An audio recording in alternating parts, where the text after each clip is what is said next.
2, 1. What up, folks? Once again, it is indeed your boy Tim, the handsome liberal. Had to cut the live short a little bit earlier, but nevertheless, as promised, we are back on. We're going to continue what we were discussing earlier because I do believe it still is worthy of discussion. And also, it is something we got to live with now, and that is the fact that Kamala Harris, a lot of folks say Kamala for you 1980s WWF fans. You might remember Kamala, the African race wrestler that had a moon and a star on his belly.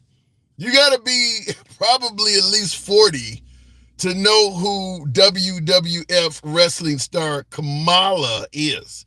But a lot of folks mispronounce the presidential contender's name incorrectly, and they say Kamala, which often reminds me of that wrestler from the 1980s WWF, Kamala, with the moon and the star on his belly, if I'm correct, for some of you folks who may know who I'm talking about. But the actual name is Kamala, like the punctuation comma L-A. Trump is one that often says Kamala. He often gets it wrong. But we're going to get to the actual topic of the show, and that is indeed, do you believe, what we were talking about earlier, there goes my MAGA hat, do you believe that Kamala is a decent replacement for President Biden? Do you believe that Kamala, because folks are talking about everything from Biden didn't know where he was. He's getting older. Even folks suggesting that continuing to put him out there was akin to elderly abuse. So I want to ask you folks, do you believe replacing Biden with Kamala was the right thing to do? Do you believe that it gives the Democrats a net gain in votes, maybe even cost them votes, or makes no change at all? I would like to know what you folks have to say on that. But Kamala, it looks like it is. The delegates aren't official on it, but for all intents and purposes, it looks like Kamala is going to be the Democratic nominee. I think most of the elite members of the Democratic Party are circling the wagons behind her. So I want to ask you folks, do you believe that they made the right decision propelling her to the top of the ticket, or should they have kept Joe Biden in place and saw what happened, what was going to happen between him and President Trump? That's what we're going to be talking about. Also, as we mentioned earlier, do you believe President Biden on the way out should pardon Hunter?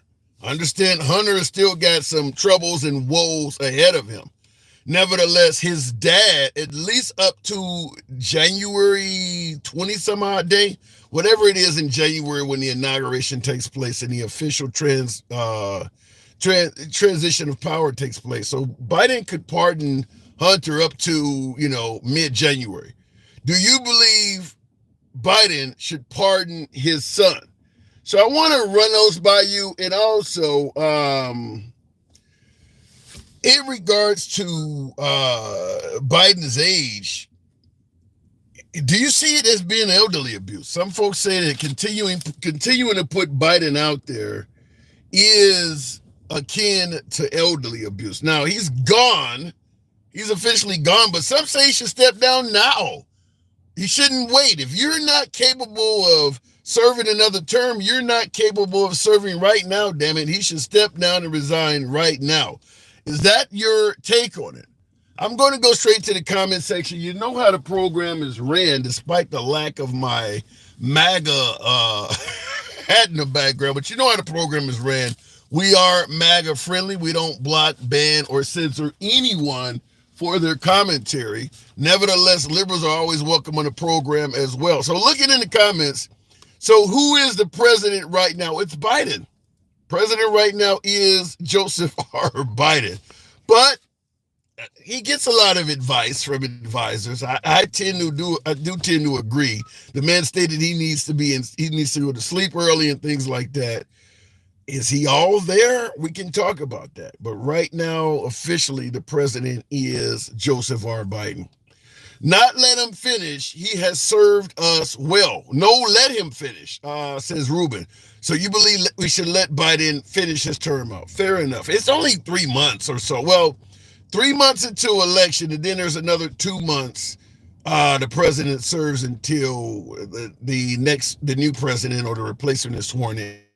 Looking in the comments, there is a call for black men tonight at 8 p.m. with Kamala. Is that really? Is that true, Cedric Whitaker? There's going to be a black, because everybody was talking about how well Trump was doing with the black vote. Do you believe that Kamala may alter that somewhat, particularly with females? Looking in the comment section, you think that Kamala may actually snatch some black votes from Trump? Trump has done better than Mitt Romney, John McCain, a host of other folks on the right with the black community. But it's different when you're running against somebody who is indeed black themselves. And now I understand a hell of a lot of my beloved MAGA will say that Kamala is not black. Then again, folks said that Obama was not black. We'll leave that at that. Kamala is going to be looking back at her wonder years as vice president.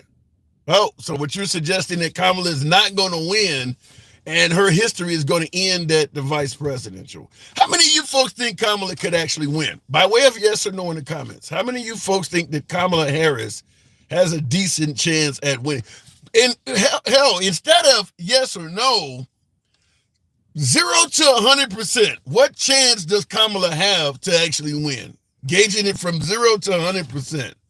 I mean, because I've been assuming everybody thinks she has somewhat of a chance to win. I don't know if it's it. Now, folks are saying 0. You think she has 0 chance of beating Trump? Wow. I will tell you this. That type of mindset that Kamala has a 0 chance of winning is what leads to folks stating that elections are rigged and things like that. Because if you believe a candidate has a 0% chance of winning, and then folks tell you they won, the only way it can happen is it's rigged. So I would say get out of the mindset of any candidate having a 0% chance of winning. That's insane. But I do see a lot of you folks said 0. Biden did not have a 0% chance of beating Trump. And neither does Kamala. It's something. It may not be 50. Certainly may not be 100. I don't think it'll ever be 100. But 0? No chance at all of beating Trump. That's where the election was rigged claims come from.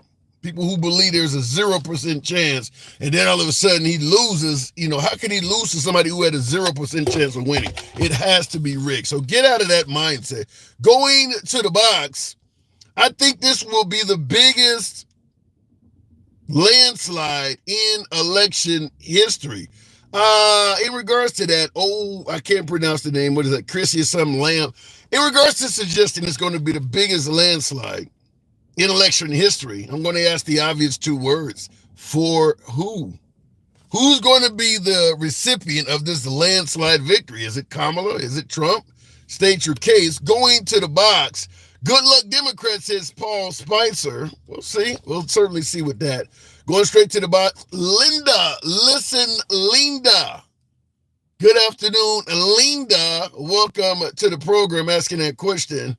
Does Kamala represent a gain of votes for Democrats, a potential loss of votes for Democrats, or it makes no difference at all? What say you, Linda? Linda, you are on mute. I'll give you a moment to unmute your device, but your device shows as being muted. I truly think, there you go. Linda, are you there? Yes, I am. Sorry about that. That's okay.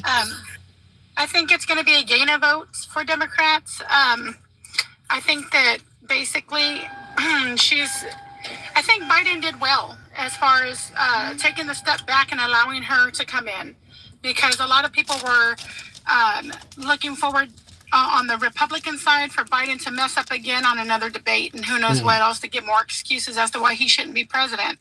But I think he thought more of America first and took that step back and is now allowing Vice President Harris to, take the wheel. I think she needed to do that. Now, you mentioned America first. Are you suggesting that Biden somehow put his country first? He sure did. He sure did, because sometimes people have much bigger of an ego to recognize where it's time to step aside. Well, isn't America first? Isn't that not Trump's slogan? I think that's Trump's slogan. It is Trump's slogan, but Trump's not portraying that. He's not. Oh. If you're wanting to put America first, you're going to think about all the citizens, not just the ones that look like you. Fair enough. And you don't see Trump as someone that looks after American citizens. No, he's looking after his ego, and he's trying just to avoid jail and all that other stuff. That's the way I look at it. You said he's trying to avoid jail. Now, many folks believe that the cases against Trump are essentially over with. I mean, you still think he may possibly go to jail? He still has pending cases that he's not being tried for yet. Yeah, so he's got a lot of pending going on, and there's a lot of things that he's just trying to save his own butt for doing. So So he's not running. He's not running for the country's sake. He's running to protect his own ass. That's correct. Wow. That's correct. And, what do you mean? How? No, I said wow. I said wow. I understand how. I'm just shocked. It's my point of view, and I guarantee you, a lot of those funds for his campaign are being used personally, and once that gets investigated again, it's going to be another whole case, and it's crazy. Crazy. I just can't believe how blindsided people are. But either way, to each their own. They all have the right to vote for who they feel is best. So good luck to whomever. I pray that Vice President Harris is the one that takes office. But I'm willing to accept whatever happens. How did you think Trump did, though? We had him in office for 4 years. How do you think he performed as president? Did you not favor the economy and things like that?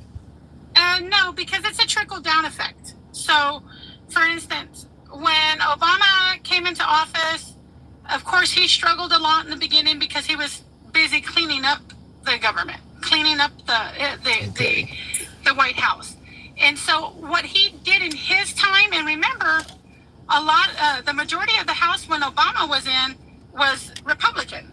So there was a lot that they weren't willing to work with him with, but yet he still was able to make the economy better. So when Trump came in, we were still feeling that trickle-down effect from Obama's administration. And then once Trump left and Biden came in, now we're feeling the trickle-down effect from Trump's administration. And that's just usually how it goes.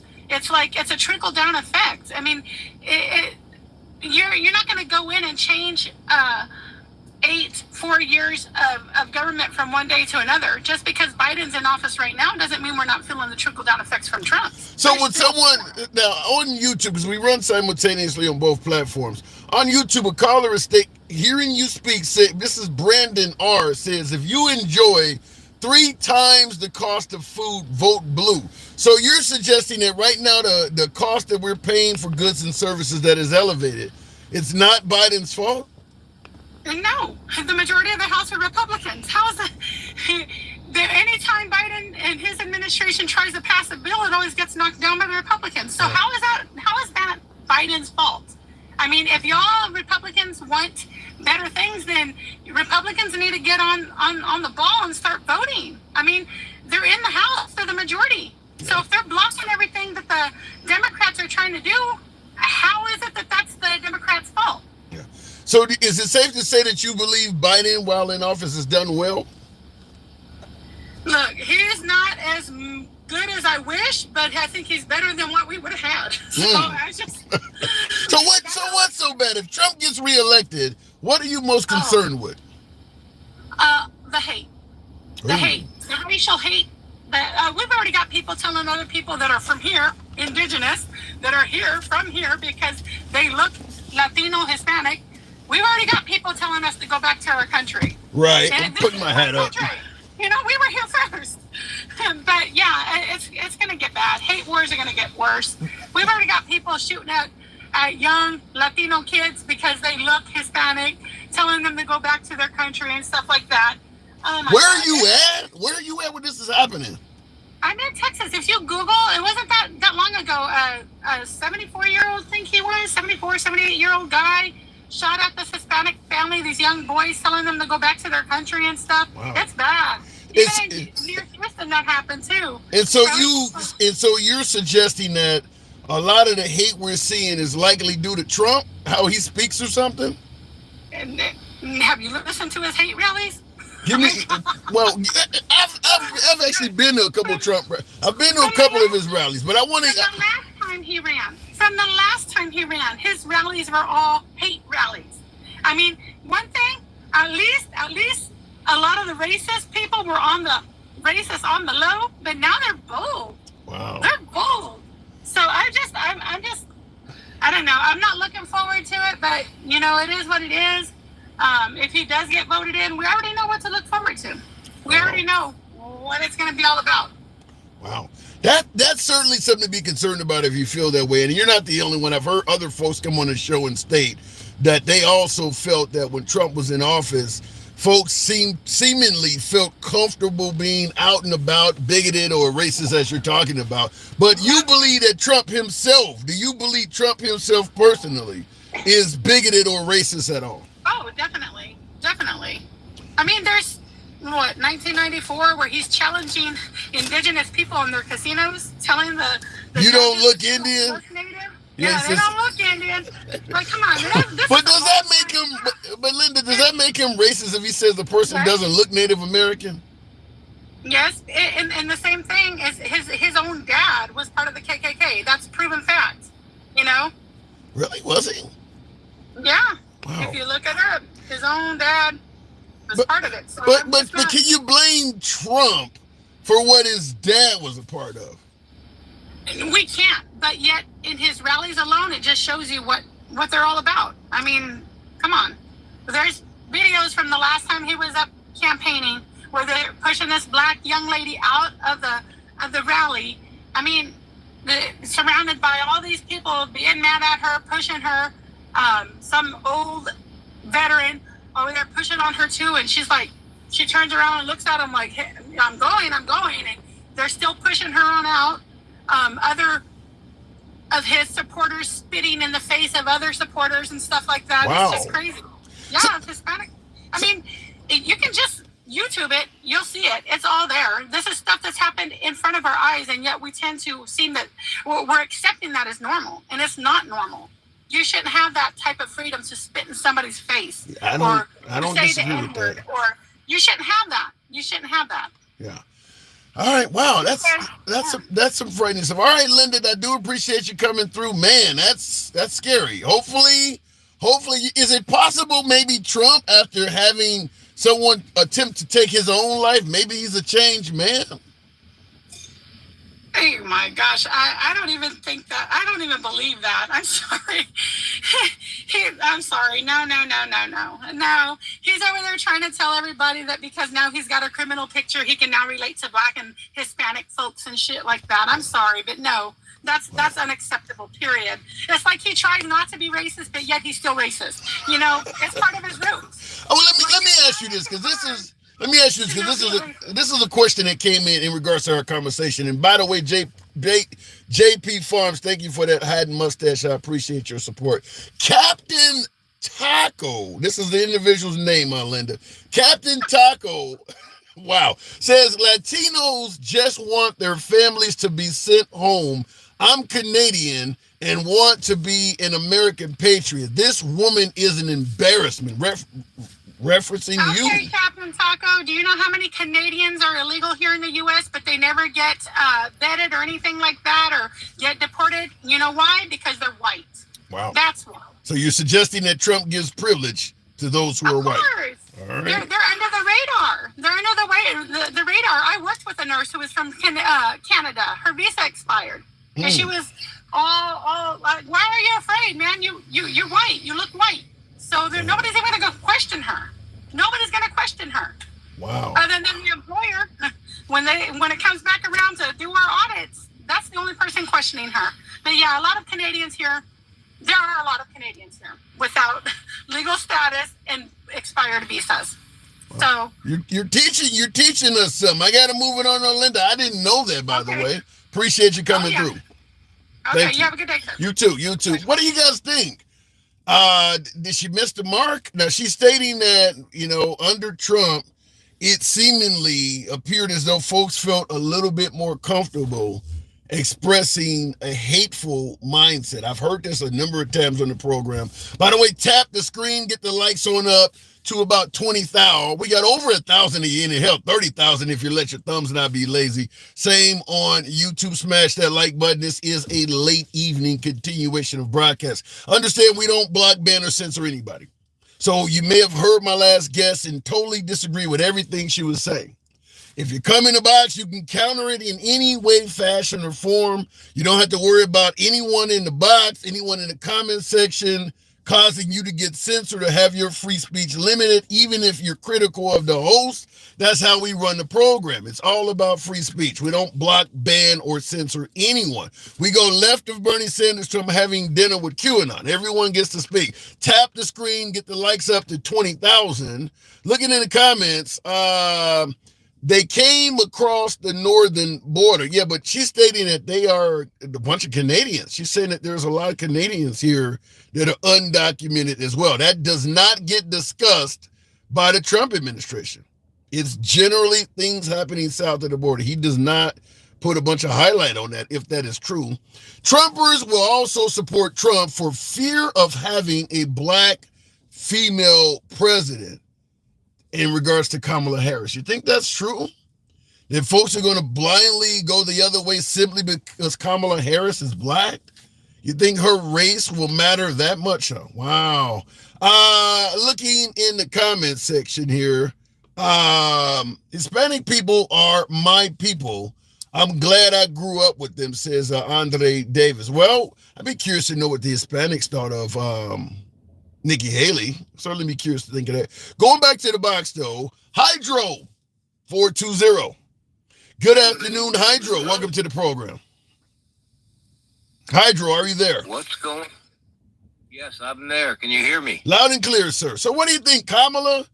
Is that beneficial to the Democrats, or did they make the wrong decision? Well, in my opinion, it's going to depend on whether Joe Biden steps out before the end of his presidency and makes her president. That's going to be a big contributor to funding and so on and so forth. If it goes to the Democratic national, you know what I'm saying, the party, that's going to open up a whole new can of worms. Okay, let me interrupt you, because I believe what you're wondering about is already a certainty that's going to happen. Biden is going to step out of the way, and it's highly likely that Kamala is going to get the spot without much resistance. So let's start there. Let's assume that she's going to get the spot with Biden's endorsement, because I believe he's already officially done that. So let's assume from that point, is it a good thing for the Democratic Party? It is. It is. I mean, I'm going to be honest with you, and I'm neutral. You know what I mean? I subject myself to all opinions to educate myself further. I am a Republican, but I would like to see this play out to its fullest extent. What do you mean? You know what I mean? What do you mean? I don't think Kamala Harris should automatically have the golden ticket. You know, the golden ticket button being hit. Now you're Republican, right? Yes, sir. But you're concerned if the Democrats are propelling the candidate forward over other Democrats, and you wouldn't likely vote for any of them. No, I would like to see. Well, you know, again, here's the whole thing. If they go to that, okay, so the Republican RNC, so it would be the DNC. If they go to that point where they get allowed to vote, that takes all of the Americans who voted for Joe Biden to be the nominee.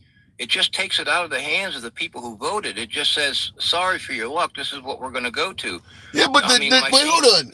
Hydro, the Democrats are not, the overwhelming majority of the folks I'm hearing that are suggesting it's wrong to propel Kamala over everybody are all Republicans.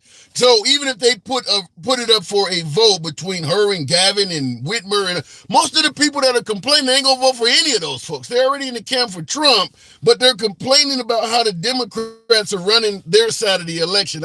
Can you make that make sense? I can't make that make sense. I really can't. This is a historical moment in our political history, if you can get what I'm saying. I mean, the whole thing that's unfolded over the last 2 weeks has been historical. But the Democrats are not complaining about propelling Kamala ahead of everybody or whatever you're trying to say. It's all Republicans that are suggesting the Democrats are not doing their side wrong. Why do you believe so many folks on the right that are not going to vote for any Democrat are concerned with how the Democrats or who they're putting up on top?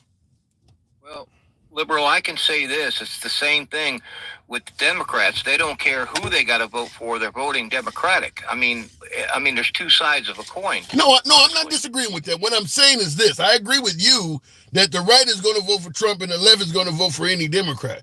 But the right, knowing they're going to vote for Trump, seems to be concerned with how the Democrats are running their side. I don't understand that. Well, it's sort of like, I don't know, fourth quarter football. You know, you gotta make a Hail Mary. So the Republicans now have the Hail Mary in front of them. They were poised on Biden holding his word that he was going to see it through to the end. Right. And they poised their campaign on Biden running right till the end. Now all of a sudden they're faced with fourth down, fourth quarter. How are they going to scramble? What's their Hail Mary? That's what I'm looking at. So you're saying the Democrats may have made an audible. They weren't expecting it. Exactly. They may have. Well, I mean, you'd be a fool if you're a professional. You wouldn't see the curveball possible being played. But now here it is in front of them. They played it. Well, maybe. So now what? Do you think the fact that the Democrats made this sudden change has anything to do with the fact that your candidate has constantly been begging for the Democrats to focus on the mental health of their candidate and take them out? I mean, at the end of the day, the Democrats are doing what Trump has been suggesting the whole time. Well, yes, I agree with that. But they're also looking at the fact that Kamala has been in with Biden since the get-go. And if you're telling me that she's been blind to the fact, I'd say that would be a case of severe ignorance. Yeah. No, I don't disagree with you. I do believe the Democratic Party, many of them were hiding Biden's ailing condition from the public. I'm not going to deny that, but I would push back and deflect by saying that Trump is saying he won the 2020 election by a landslide. I think the overwhelming majority of Republicans know that ain't true either. I mean, sometimes these folks do what they think their leader wants. Well, I'll be honest with you, I don't really conceive my prophecy of life in living in the past. I see for the future. What happened in the past, it is what it is. And be careful of a man who says it is what it is. What happened in the past? What happened in the past? It doesn't matter what happened in the past. No, what are you talking about? Why did you bring up the past? What made you start talking about things in the past? Well, because there's two sides of a story. Two sides of what story? Two sides of how the outcome of the election. And I can't. I'd be ignorant if I didn't look at both sides of the story. Give me both sides. Give me both sides in your opinion. Democratic side said it was a legitimate election, and the Republicans say it was rigged. Attorney General Barr, Trump's top cop, says it was a free and fair election. Trump called and asked Governor Kemp of Georgia, who's a Republican, to find 11,000 votes. He said it was a free and fair. Why are you saying it's the Democrats that said it was a fair election? There is a slew of Republicans that also said it was fair. Mike Pence said it was a free and fair election. They're not Democrats. No, they're not. Absolutely, and I agree with you. Like I said, that's the past. What is dwelling on the past going to do for our future and the events that have just taken place? So you think it's not healthy to dwell on the past? I absolutely agree. It's not healthy to dwell on the past. So how do you feel about Trump bringing up the 2020 election at every rally, including the RNC speech last Thursday? Isn't that the past? Well, yeah. I listen. Like I said, I'm a common sense guy. I've been following you for years. You know that. I've been on your lives for many years. Appreciate and I it. always say, I agree what makes common sense. And what Trump has been doing on dwelling on the past does not make common sense. I want to hear what he's going to do for the future. and I'm just right now not hearing that. All right, wow. But is that who you're voting for? I'm voting Republican. I'm just a Republican. I have a lot of business common sense behind me, and I see what the Democrats' vision and goals are. I'm not happy with their current policies, especially Kamala being the border czar, as they quote unquote give her the title. I'm not happy with the results of that, and I think somehow they need to convince the American public they're going to change that. And so far from what I've seen, I just don't see that happening. All right, fair enough. Appreciate you coming in here, Hydro. Not a problem. I will say though, it sounds like what you're saying is that, you know, the failures of the Democratic administration, certainly at the border, is what's making you sway away from them. But at the same time, you're admitting I'm not, you know, I'm a Republican, I'm not MAGA, and you're pointing out Trump dwelling on the past is not necessarily the best thing either. So it sounds like you're kind of going with the lesser of two evils. Am I correct? Yes, I am, honestly. Like I said, I'm just not happy with the current administration and their policies. Not necessarily happy with Trump policies, but I'm weighing the odds of what would be better for me, my financial situation, my lifestyle situation, and the American situation. So, listen, brother, I appreciate you dropping me in on your live. Appreciate your followers listening to my opinion, and I look forward to your next live and your next invite. Thanks so much for your time, brother. Thank you, Hydro. My door is always open to you. Moving the program on, by the way, folks, tap the screen. Get the likes up to about 35,000. We got 900 of you, and we can certainly get it up to 30. Yeah! Jessica, thank you for the hat and mustache. Appreciate that. I'm broke thanks to Biden, says Lisa Dickerson. Broke. Most Americans are working. Appreciate that, Hydro. Thank you for the rose. Thank you for that hat and mustache. I didn't see who said that. Was that Jessica? Thank you. Appreciate that, Jessica. I can't pronounce the last name, but thank you. How could you be broke? What policy has President Biden passed that cost you all of your income? I think you might be exaggerating a bit on that one. I'd be curious to know. Rent, groceries, gas bill, interest rates, all unaffordable. Broke? There got to be more to it than that. I just want to say that. Give me Biden's, because you're mentioning all of these things going up in price, interest rate, inflation, all this. What did Biden do to cause all of that stuff to go kaput? Or is it simply a case of Biden being in office and it all happening while he was there? What specific policies did Biden put in place to drive up the price of all of this stuff to the point where you're broke, completely broke?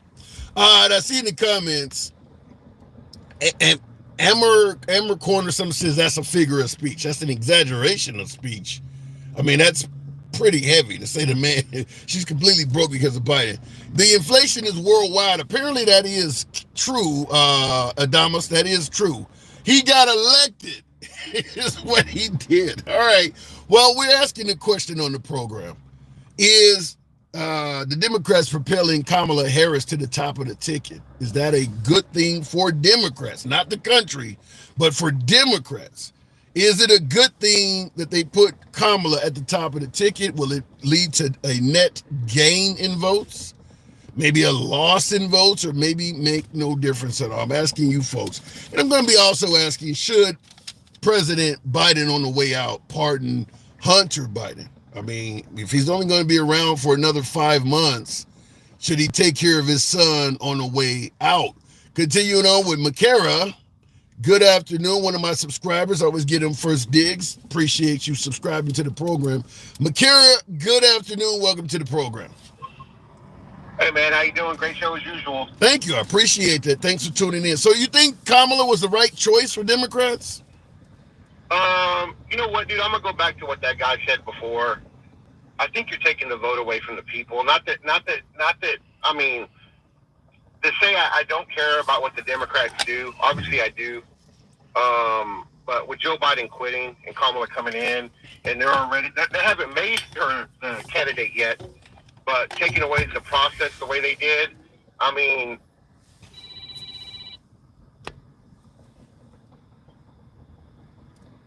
somebody was can you calling. hear me? Yeah, I can hear somebody call. You said taking away the process. Keep going. Well, I just said if it was if they took away the process from me and I was a Democrat because I'm a Republican, I would have been upset. I would be upset if that happened. I would want a choice. But then I have to ask you, like I asked the last caller, why are the overwhelming majority of the people saying that the Democrats took away the voting process to be done right are not Democrats? Why aren't the Democrats seemingly happy with Kamala? But I mean, you could almost ask the same question too. And I'm not saying whataboutism, right? We could it just. I mean, it could be one that they care about the process. You don't want to take someone's right to vote and who they're voting for away. That's number one. Number two, and this isn't a whataboutism. I'm just letting you know the Democrats vote in Republican primaries all the time, and they don't care. True. I mean, they don't care what happens. That's true, but I don't. Here's the thing: if we know if Biden is taken out, Kamala automatically gets the job. If Biden resigns, I don't believe what you're suggesting is the way they do things. I don't believe if Biden decides I can't run due to health reasons, he's not stepping out for any other reason other than I've got no one I want to resign. I don't know if it goes to a vote. I thought if he cannot complete the job, it automatically goes to the VP. Well, you know what? Let me put it this way. He's gonna finish off the sentence, but I also think it's a disservice, right? He's gonna finish off 6 months. And it's like saying, hey, I got a problem, but I'm still going to be your president for 5 months with this problem. I'm not going to tell you what the problem is because I feel bad for him. I have this problem. I think he should drop out and let Kamala take over, and let's see what she can do for the 6 months. Let's see what she can do till November. You know? And I mean, I know she can't do anything, but at least she can go have those conversations. She can go have those talks. And you know what? Then, I guess she really can't because next month, I guess the 19th of August, y'all decide who you're going to have. But all I'm saying is if you saw her act as a good president, I mean, I just completely forgot. It's ruining my whole argument. But well, let me respond to some of what you said. First of all, if the Democrats, in my opinion, and you can tell me where I'm wrong, in my opinion, if the Democrats did what you're suggesting, it would not be good for Democrats. First of all, let's say we took Biden out right now and put Kamala in to see how she could be as president. What's the Republicans going to do? The Republicans are going to ridicule every aspect of how she governs for the next 3 or 4 months, finding whatever they can find wrong to hopefully sway some voters come election time. That's what would happen if they go for a primary like you're suggesting, give all of the Democrats a chance to vote. That gives the Republicans room to cause as much division in the Republican Party, in the Democratic Party, as they can cause. All of these things you're suggesting benefits the Republicans rather, not the Democrats. But I mean, you're going by that statement, like you're saying it. But look at all the people that don't want to endorse her. I mean, you have probably the most popular president ever, as far as Democrats go, say he isn't going to endorse Kamala as president. So it's not just like me saying that. You're telling me Obama has publicly stated he has no desire to endorse Kamala? No, but he hasn't endorsed her yet. Okay. Just like he didn't endorse Biden till the very end either. I don't think. This is, of course, this is me looking into everybody's channel and looking at all these YouTubes. I really don't think Obama and Biden get along. I really, really don't. I think they have two different legacies, and I think they conflict with each other. And I don't think that Joe Biden is President Obama's favorite person. I really don't. And I don't think Kamala. Well, Kamala. Maybe he likes Kamala a little bit, but I don't think he's going to. If he has to endorse her at the very end, he will. But he hasn't come out 100% and said, hey, Kamala's the president. Well, whether they get along or not, I can't agree or disagree with you. I'll just tell you this. Yeah. I didn't think Trump got along very well with Bird Brain, and look at where she is now. Talking about Nikki Haley. So they may be clashing behind the scenes. But I would submit this to you. Come election day, Obama and anybody else you're concerned with will be on board behind Kamala. Because the opposition is Trump. Yeah, opposition to Trump. That's all it is all about. But man, what was I going to say? I lost my train of thought. Take your time. No. I'm just going to say this. I look at Kamala's record too, and the way she's bragged about,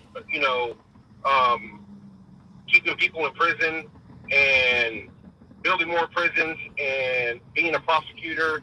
I don't know, dude. I have to read more of the record, but I just don't think that she's going to be the candidate at the end of the day. I really don't. Yeah, I think you and I completely disagree on that. But here's something I find is odd, because you're not the first guy or gal on the right bring up Kamala Harris. History of being tough on crime and incarcerating a lot of folks, namely black people. Oddly enough, though, I'll tell you this, McCa, oddly enough, other than Kamala, this is the first time I've ever heard it become unpopular for folks on the right to be tough on crime. If there's anything I hear over and over again on right-wing media, particularly Fox, is that the liberals are too damn soft on crime. In liberal cities, they're letting folks out. Here's a woman that is doing what you would think the right wants to be done, and they're chastising her for that. I don't get it. Yeah, but you know what? The Democrats also say that having all these prisons and all these inmates and putting people in prison for their crimes is wrong. I mean, she was keeping people in prison over their term limit and bragging about it. That's what the right wants, though. She was putting people. She was putting you. And by that standard, you should disagree with it too, because you're pretty much a liberal, right? You don't agree with anything we're saying. I can shoot that right back at you because Kamala, she was putting people for smoking marijuana in prison. Yeah. No, let me make something clear. I agree with a lot of things that come from MAGA and come from, which is why I tend to be in the middle. I agree with a lot of things on the right as well. But I'm just simply saying it's fairly odd, though, that all of a sudden, come Kamala Harris, folks being tough on crime is suddenly a major issue when this is what generally people on the right want to happen. Now, you're right to push back and say, well, the liberals are flipping too. I get that. But it's the right that is talking about Kamala Harris's history of being tough on crime. I've never heard it before. Well, I know, but it's there, right? You haven't heard it before because that's going to be a problem come election. There's going to be Democrats turn away from her because of that very reason. Right? I mean, just like you said, that's a right. Maybe. I'll say this. Go ahead. I mean, because you know what? I would say this election, and I'm not one of these guys that think that Trump's going to get, like 20% of the black vote, but he's going to get more black vote than he is last time. And that's going to be an issue with Kamala, I think, with the black vote. I think now it is. Even the Hispanic vote. And I don't know what she's done. What she's done at the border, and of course this is a right-wing, talking point and argument that she hasn't done anything at the border. But I mean, she was the border czar, and she's got a lot of issues, bro. She's gonna have to debate that with Trump, and Trump's gonna be all over that. Let me say a couple of things. First of all, I'll say holding Kamala accountable for her tough policies, her tough crime policies, which were about 30 years ago, would be akin to MAGA holding Trump accountable for his stance on limiting magazine capacities and getting rid of assault rifles, which he's on video allocating for about 30 years ago. I don't think folks are going to vote in regards to for or against Kamala based on what she used to do 30 years ago. Just like MAGA, Trump used to identify as a Democrat 30 years ago. So I don't think MAGA's holding Trump accountable for what he did 30 years ago. So it's not going to happen to Kamala either. You don't think so? No. Not to any significant number at all. Unless somebody actually did time because of Kamala, I don't think folks are going to go back to what she did in the early 90s. No, just like Biden. Biden is the part of the author of the crime bill is Biden, and look where the black community is voting. They're not voting for Trump. They didn't hold him accountable for that. Because and you know what? I'm not saying even Hispanics did this too. Even white people did that. They didn't look at his past like you said, but once they knew about it, right, and along with this condition now, I think it came into play a little bit more. Yeah. I do. I think they know a lot more about him than they did when he became president. I really do. Well, like I said, I've had, long before Kamala was ever even on the table for president, when Trump was in office, before Biden ran, one of the primary things MAGA used to say is, I don't care about what Trump did before he got in office. No matter, you could bring up, there's a lot in Trump's past. MAGA don't give a damn about that. But you think that the liberals are going to care about Biden and Kamala's past? Well, let me just put it this way, too, man.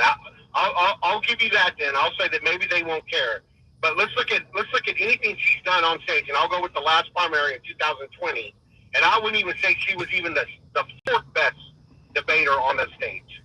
You know, she got picked as a vice president because she was a woman. That was it. That's what Biden wanted to do. I give him full credit for that.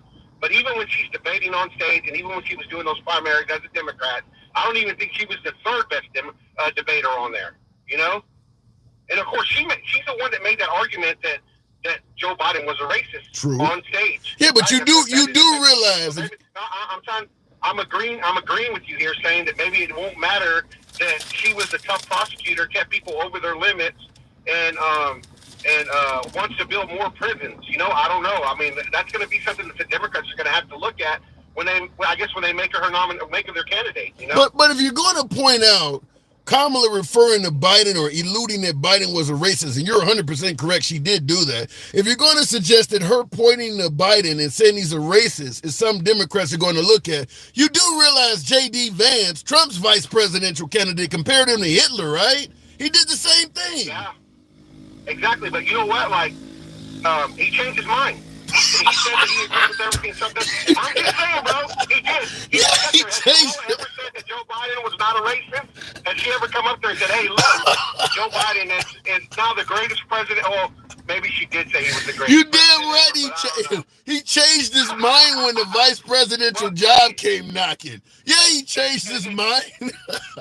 I know, but just like you said earlier, I like Vance a lot, right? And just like I guess we can do this all night, saying, "Hey, well, this candidate said this and this candidate said that," and I guess all they got is, you know, their record. You know what? Donald Trump's been a president for 4 years. Right. He's got a record. I know maybe it's not great to some people, but it's going to be enough to get about, I don't know, man. It may not be 75 million votes, but it's going to be around that area. And this is going to be one of the biggest elections ever. And I just don't think Kamala is going to get 75 million. Well, understand that if Trump gets 75 million, he could lose because Biden got more than that. I mean, he lost with 74 million. Yeah, and then you were talking about it being a fair election. Well, maybe it was a fair election, but it definitely wasn't a normal election. You know that, and I know that. Okay, well, that ain't what Trump. Trump didn't say it was an abnormal election, or he didn't say it was fraud. Hold on, he didn't say it was abnormal. He didn't say it was fraud. He said he won by a landslide. I have not seen evidence of that. No, well, you know what? The only way I would even agree with him is that Joe Biden got 82 million votes. Right? Let me just put it this way: that's the most votes anybody's ever gotten, I believe. The second most is Donald Trump. So if you got second place with 75 million, and you're going up there, and it's an abnormal election, you would probably there was something going on here. Yeah. You know, I got 75 million votes. I got how many more votes than Obama did the year before? And I'm saying that as like I think Obama would have easily got 90 million votes if it was the same situation and he was in there going against Trump when Biden was. Let me ask you. I gotta move it on.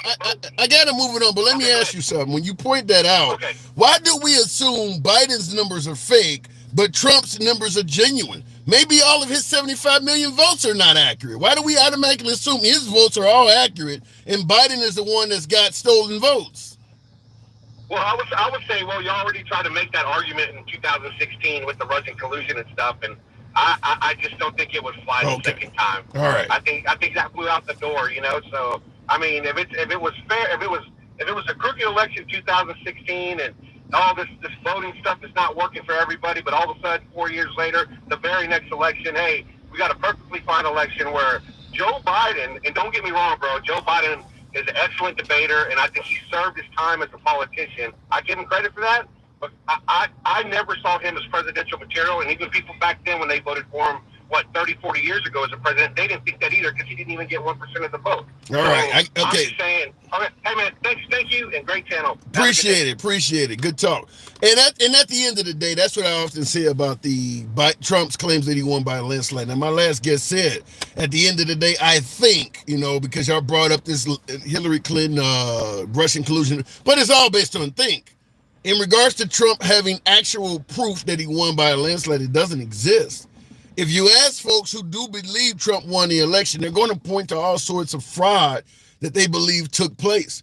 But I will submit to you, fraud does not mean Trump won by a landslide. Let's say Biden won the election by 1 million votes. I'm just making up an arbitrary number. Let's say Biden won the election by 1 million votes. And 100,000 Democrats cheated. Maybe they were dead. Maybe they were illegals, whatever. But 100,000, then that means he won by 900,000. That means Biden won an election by 900,000 votes that had a lot of fraud in it. That's it. Fraud does not equate to Trump winning by a landslide. And to this day, I have never seen a Trump supporter show any solid evidence to back up Trump's claim that he won by a landslide. It just sounds like he decided, I think I won, so I'm going to go tell the people I won by a landslide. I don't know how that's any less cheating than what he's accusing everybody else of. Going back to the box, we'll continue the program on. Tap the screen, by the way. Get the likes up to about 45,000. Same on YouTube. Smash that like button. This is uncensored programming. We don't ban, block, or censor anyone for their commentary. You don't have to agree with anybody in the comment section. You damn sure don't have to agree with the host. It's all about free speech here.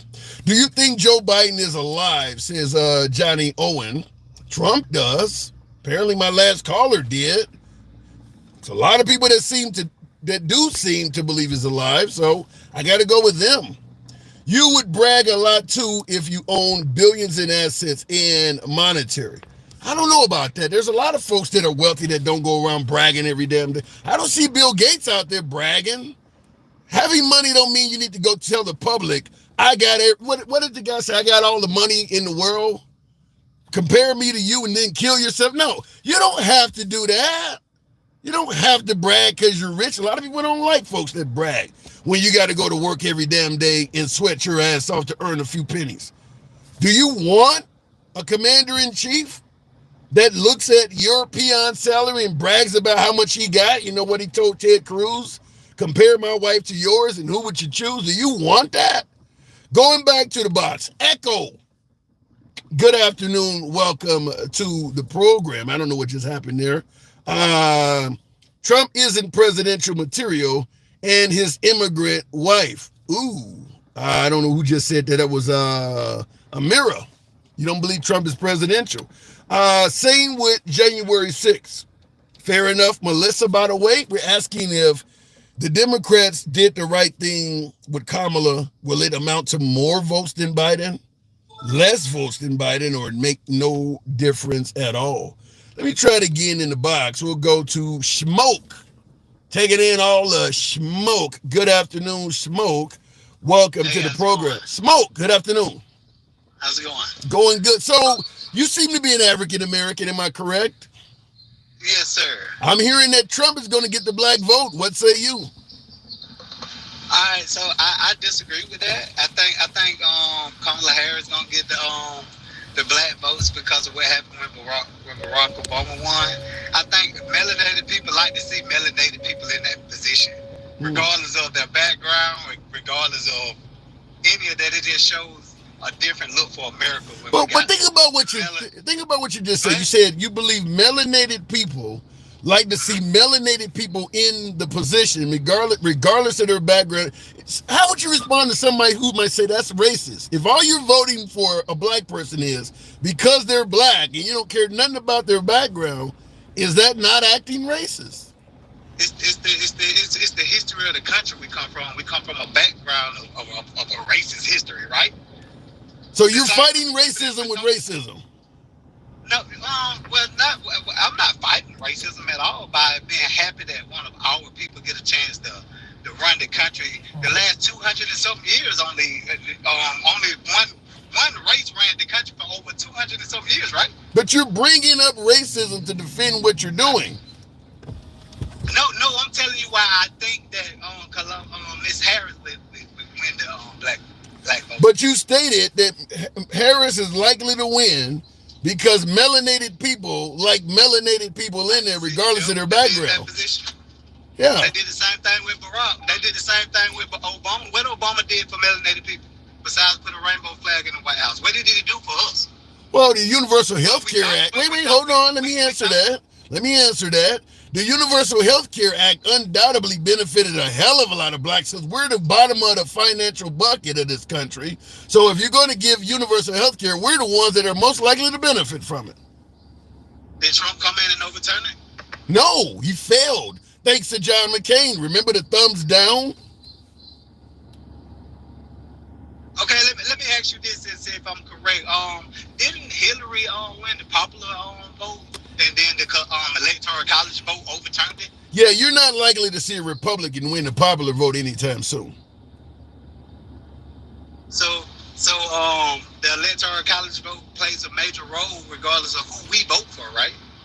Well, your vote still matters because at the end of the day, you can have an effect on your state's electoral college votes. Your vote matters, even as a black man.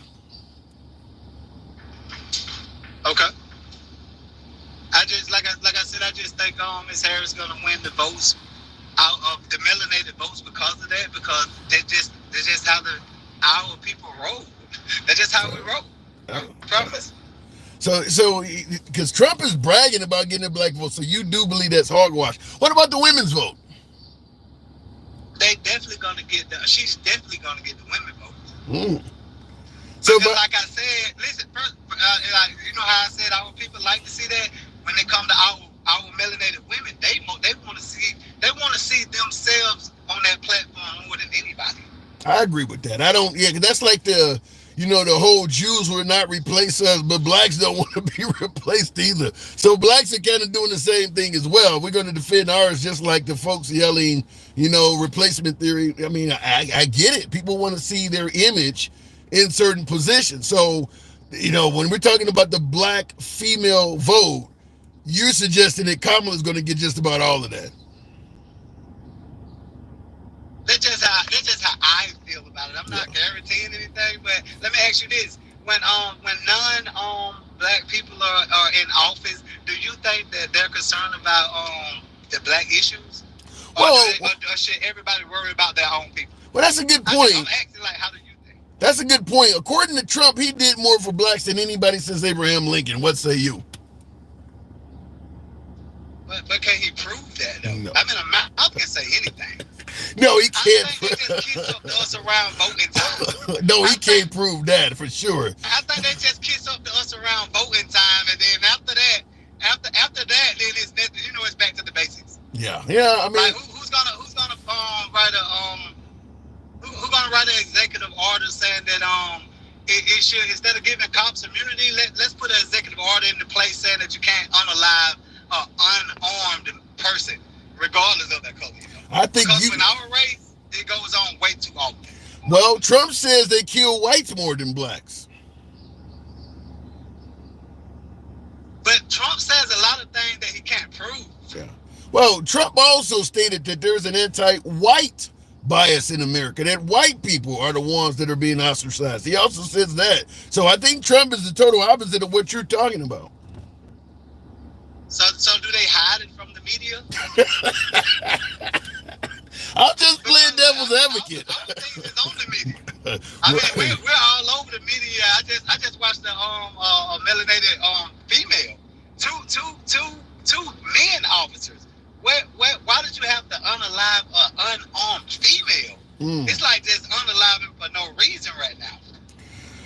I didn't hear about that, but damn. I mean, if the cops do get immunity, I guess that it is what it is. Was she arguing? Was she fighting? Was she armed?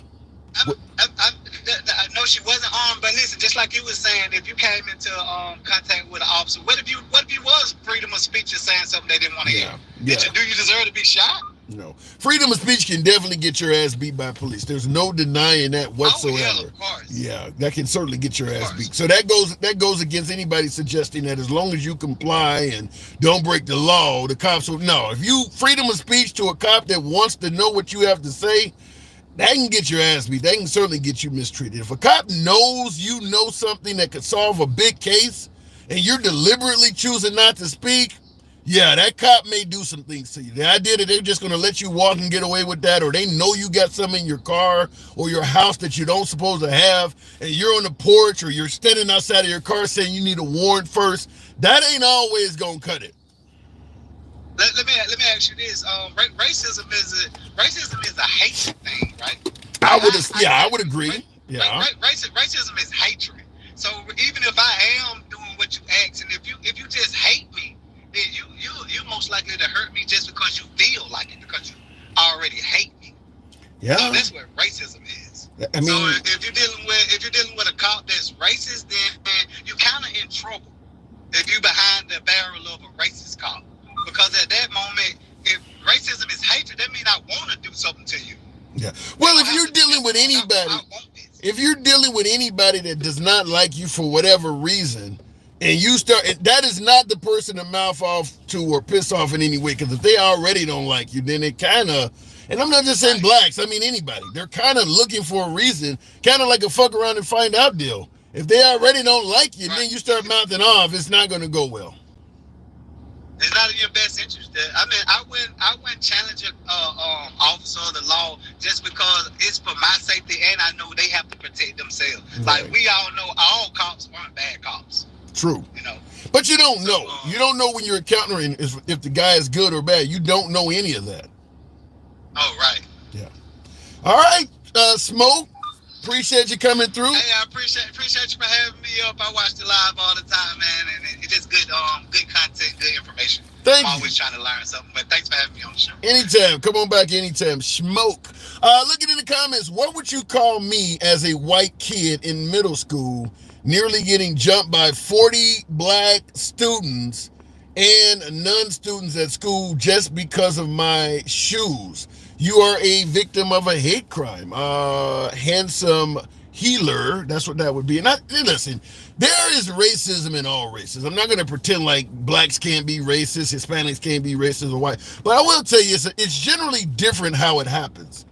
Usually, if you are, let's say, for instance, if you're white, as my viewer may be, I don't know. But if you're white and you're a victim of racism from one of the other races, it's generally like what my caller is stating, or my viewer is stating. It's generally a white person being victimized at the hands of other citizens.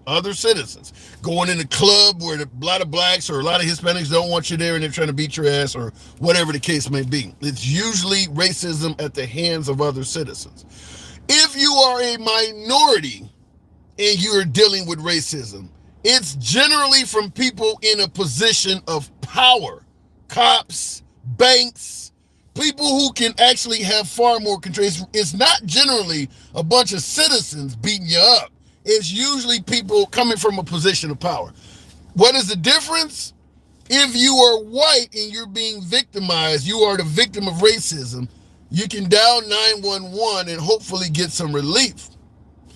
The flip side, if you are a minority and you're being victimized by a hate crime and you dial 911, the phone may go off in the pocket of the person that's beating your ass. That's the difference. But anybody can be a victim of racism. It can happen from anywhere. Anyhow, looking in the comments. By the way, tap the screen. I see somebody bringing up Jesse Smollett. Everybody's going to use that guy. You know what Jesse Smollett amounts to? A Karen. He's a Karen. He is an African American that made up a story of racism to disparage. He was going after MAGA, by the way. He wanted to get MAGA in trouble, but whites in general, that's what Jesse Smollett or whatever his name is was trying to do. He's essentially a Karen. Now, the reason his name is still coming up, what has that been, probably 4 or 5 years ago? How long has Empire been off the damn TV? About 5, 6. The reason why his name is still coming up, there's not a lot of black Karens out there. There's not a lot of black people that are well known for trying to get whites arrested for something. Now, the other way around, you don't hear blacks bringing up Karens from 5 and 6 years ago. They tend to be a bit more modern. I'll leave it at that. Tap the screen, get the likes up to about 60,000. Appreciate you folks. His name lives on. His name will always live on because there's nobody else to fill in the blank. If there was another Jesse Smollett doing exactly that, we'd be talking about him. You got to keep going back to that guy because there's not a lot of examples of recent times. Whereas on the other side, you don't hear minorities referring to Karens from 5 or 6 years ago. It's usually somebody pretty damn recent. Thank you for the fruit display there, Texas. Appreciate that. Thank you, Texas. Fight, fight, fight, says Maggie. Shout out to my female MAGA. I always give a shout out to female Republicans. And everybody says the liberals are going to get all the women votes. I get a lot of MAGA, female MAGA on the program, so understand that. Homeless is a symptom, not the problem. Why talk? Don't know what that means. Chicago MAGA country. Yeah, Chicago MAGA walking down the streets of Chicago at 3 o'clock in the morning is incredibly ridiculous. Moving on with the program, no. Tap the screen. Thank you, folks. Get it up to about 60,000. We'll continue on with Alexander Lopez. Alexander, for a minute, when I saw your profile picture really small, I thought it looked like Pee Wee Herman there for a minute. Good afternoon, Alexander. Hey, what's up? How you doing? Well, not doing good. I'm doing pretty good. So, what do you think? Kamala Harris, is she going to help the black vote, or not the black vote, but help the Democratic vote, or you think she may be a bad choice? Yeah, I think she's a bad choice only because, I was looking at the comments earlier, and the problem is that she's part of the same cabinet. You know what I mean? So she was, VP to president. True. Which was, basically right-hand man, and all of his policies and things that he wanted to implement, on the American people, she backed. Either she backed, or she helped, or she pushed these things through. She wasn't blind to any of it. True. So that's that's kind of like my biggest issue with it. Like I don't feel like, if you're African American, or I don't think she's gonna win based off the race card, is what I'm saying. Because there's a lot of people that are upset about the way that this administration has gone and gone about things, and you know what I mean. Upset? Wait. You said upset about how the administration has gone about things. Give me some examples of what they may be upset about. Well, the border patrol, the immigration, problem that's going on. That's the biggest thing that I see. Obviously gas and inflation. The war. As far as like sending money to Ukraine, all the money that's leaving America, where this. You do realize outside of MAGA, let's take the political spectrum, going all the way from progressives, the Elizabeth Warrens, the Bernie Sanders, all the way over to the far rights, like Marjorie Taylor Greene and Matt Gaetz and MAGA to some degree. Out of that whole political spectrum, the only folks that are unhappy with sending money to the Ukraine is the MAGA side. Traditional Republicans, independents, liberals, Democrats, progressives, they all believe we should help out the Ukraine. So when you say people are going to be upset about giving money to the Ukraine, who are you referring to? I'm not specifically saying one individual group. You know what I mean? I'm not saying MAGA or right or left or any of that. There's only one group complaining. You're saying you're not saying one individual group. I'm saying there is only one individual group complaining about it. All right. As far as that, I'm unaware of that. But let me give you an example. What I'm saying is, as far as like, the amount of money that has gone out of America, I'm not saying per se, directly to Ukraine, but that's where a lot of the money has went that we know of. You know what I mean? Let me ask you this. Now, you are aware that when Trump ran, there was a primary. You had everybody from Nikki Haley to Chris Christie to Ron DeSantis. Vivek, you are aware that a bunch of people ran against Trump, correct? Yeah. Are you aware that when they were asked by the moderator, how many of you would send money to the Ukraine if you won? that they all raised their hand, even Vivek, who was slow to do it, but they all raised their hand and stated if they had become president, they all would be doing it. Yeah, I mean, I wasn't aware of that. Okay. I didn't see that, but what I'm just saying that it's not necessarily just Ukraine. What I'm just saying is that the mismanagement of funds, the mismanagement of the money, the mismanagement of the border patrol and migration and everything else, the inflation of gas and food. It's not just one thing. And the problem is that she's part of that same cabinet that has brought this economic fucking, down. Give me, you mentioned gas and food. Give me some examples in which you believe Biden is responsible, because I agree with you. Gas and food prices are pretty damn high right now. But give me an example of why you think Biden, because this is happening all over the world. But we're talking about the United States. Obviously, the prices were cheaper years ago. You know what I mean? Right, but what did Biden do to make them go up? Because some are suggesting it might be price gouging. It could be because of he's for green energy and electricity and he's against gas drilling and everything like that. Okay. So I mean, what's that? The Keystone pipeline that he shut down or whatever it was, and offshore drilling that that he makes it harder for offshore drilling to happen, slapping regulations on companies or whatever, and making it impossible for them to drill offshore. You know what I mean? I mean, there's probably a dozen other things that, the American people don't truly know the full scope of it. You know what I mean? So whatever things that they shut down or that they stopped, it drove the prices up. So how do you respond to the fact that even most analysts on the right, I'm talking to Neil Cavutos of Fox News, Charles Payne of Fox News, the late Lou Dobbs, all of them folks are saying the economy is restored and doing well under Biden in terms of stock market, Dow Jones.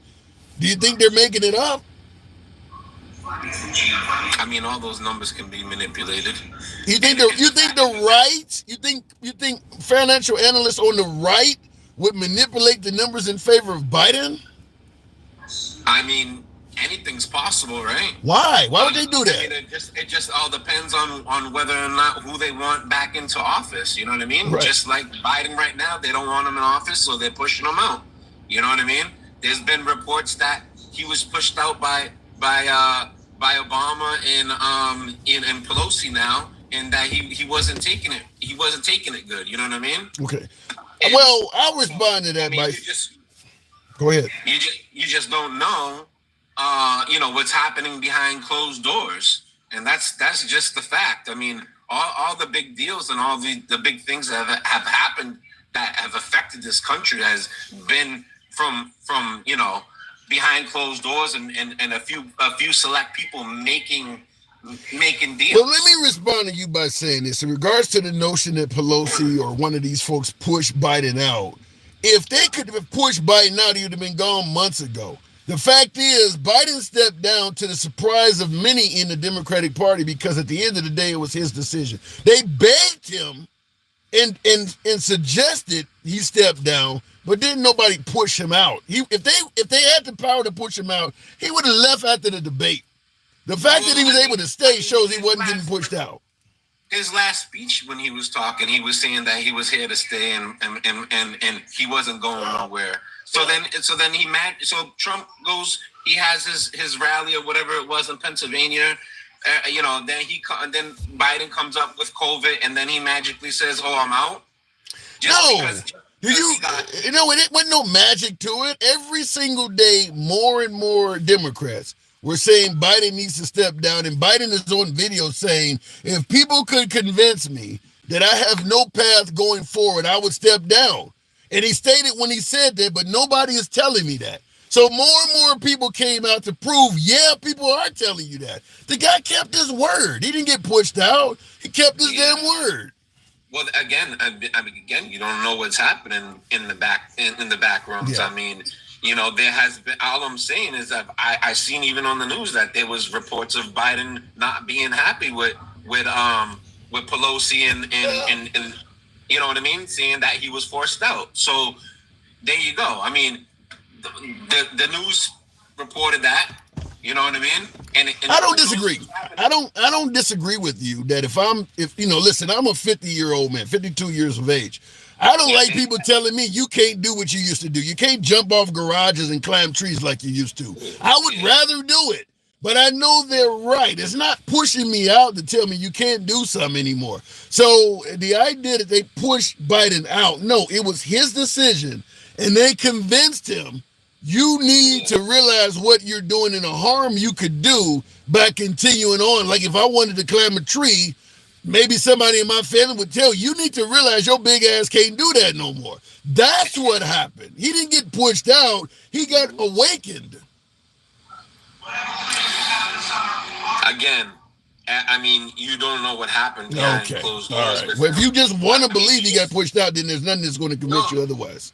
Yeah, no. I mean, I understand where you're coming from with this, but I mean, like I said, you don't know what's happening behind these closed doors with these politicians. I mean, who knows? Maybe he was sitting in bed and he said he willingly, said, hey, I would leave. But then, I mean, then you got these conflicting reports that are saying that he wasn't happy with it.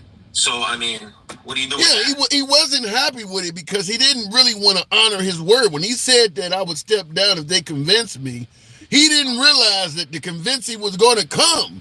So he wasn't happy. I get it. A lot of people are not happy when they're told you can't. Captain Sully, the guy who saved everybody in the damn Hudson when he landed the plane in the middle of the Hudson River, he wasn't happy when they told him at 65 years of age, that is a cutoff for flying commercial airliners. He stated he wasn't happy, but that's the rules. They came and told Biden, you're going to lose. And eventually he had to come around and acknowledge, yeah, they've shown me enough polls. I got to step down. I don't mean he was happy, but he realized they are right, and that's where we're at now. Hey, man, I appreciate you taking me on the show. I watch your show all the time. And I always wonder, I'm like, damn, how much time does he spend in his car talking? Come on. What's going on here? It's easier to do the shows in the car than in my home studio, and generally I do the shows in the car during my work day. But if I want to illustrate things and show you folks things on screen, then I'll do it in the home studio. Like me saying that Trump wanted to give police immunity, nobody was going to believe that shit. So I knew that had to be done in the studio to show them Trump on stage saying it. So occasionally we do that. Alex, come on back anytime, man. I do appreciate you stopping through. All right, thank you. Anytime. All right, moving the program on. And my last caller could be right. In fact, I think he is right. Biden was not happy to step down, but I disagree with the notion he was quote unquote forced out. Everybody has freedoms. Even the donors, they don't have to donate money to the Democratic campaign. If the Democratic donors thought that continuing to pursue Biden was a bad choice, why should they throw their money away? That's not forcing him out. Why would you continue donating money to what you believe is a lost cause? It's not forcing him out. That's making what you think is a wise decision. A hell of a lot of MAGA would never have donated money to Nikki Haley. It's a lost cause. She's not going to win. That's what they started seeing out of President Biden. That's not forcing him out. That is making your own decision based on, I want to keep my money. Why would I keep giving money to this dude when everybody, every single day is coming forward saying he can't win? So looking in the comments, though, Biden did not step down. Okay, so he just wrote a letter for no reason at all. His business is normal, huh? He didn't step down. He didn't step down. He decided not to continue his pursuit to get reelected. How's that? Is that better? Looking in the comments, bro, we already gave Trump a try. We gave Biden a try. We need like a new person. Kamala is not good, but better than both, I guess, is the shot Edith. A lot of people agree with you, the shot. A lot of people do. Certainly on the Democratic side, which is why we're asking the question, folks. Alter ego. Appreciate the roses. Thank you.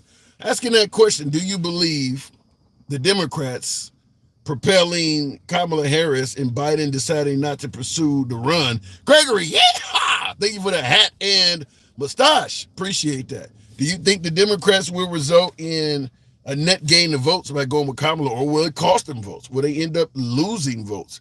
Going to the box, we'll continue the program with, I don't know what I'm looking at there, but we'll go to Texas.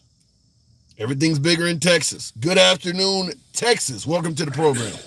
Hey, Tim, how's it going? Hey, welcome back, man. So I think we may have mentioned this earlier, but I kind of forgot. Is Kamala Harris a good choice for Democrats? It seems like it's the only choice y'all got. Yeah. Will it benefit them? I don't know why y'all aren't up in arms about that. Your 3 choice months is being made for you. Well, I'll tell you why they're not up in arms about it. You got 3 months and a week left. If you start giving folks the ability to hold a primary and vote, I mean, you're going to have a lot of division, because now you got Whitmer pointing out the negatives of Gavin Newsom, Gavin pointing out the negatives of Kamala, all of this fighting, which generally happens in a primary, like Nikki Haley was calling Trump, unfit. I would assume the Republican Party would prefer the Democrats go through all of that. Don't just propel Kamala Harris to the top. I want to see you guys fight and destroy each other. So it makes sense that the overwhelming majority of the folks that are saying the Democrats should be complaining are Republicans, because you would prefer they fight. You don't want the unity that's happening right now. No, I look at it at a different angle. I look at it as nothing with Biden has changed health-wise. Okay, people have been saying for years he's been in decline cognitively. True. And no one stepped up in the leadership of the Democratic Party until there's no return to where y'all just say, hey, I'll take anybody as long as it's not Trump. Because what else has the Democratic Party been pushing? Oh, he's fine, he's good, but shoving down people's throats. Trump's going to end democracy. So at the same time, y'all are hearing, okay, Biden's fine, Trump's going to end America. I'll take whoever if I don't get Biden. Yeah. Took your choice away from you long before. It should have never come to this. It should have been a primary. Because 2 years ago, I can't remember, and I can't remember who it was, but Nancy Pelosi went against Biden's request to not meet with a dignitary. I can't remember who it was. And she did it anyways. Anyway, I was like, man, that's so unheard of for a Speaker of the House who's in the same party as the president to go against what he says and do it anyway. So she's not going to give him the nomination when it's time. Well, she ended up not being Speaker when that time came. Right. But then she showed that she wasn't for him when she didn't stand behind him. So it's been years this way, and y'all are just accepting it. I could vote left if you give me a candidate or give me the choice to make it. So if you really want to sway voters, you'll allow a choice.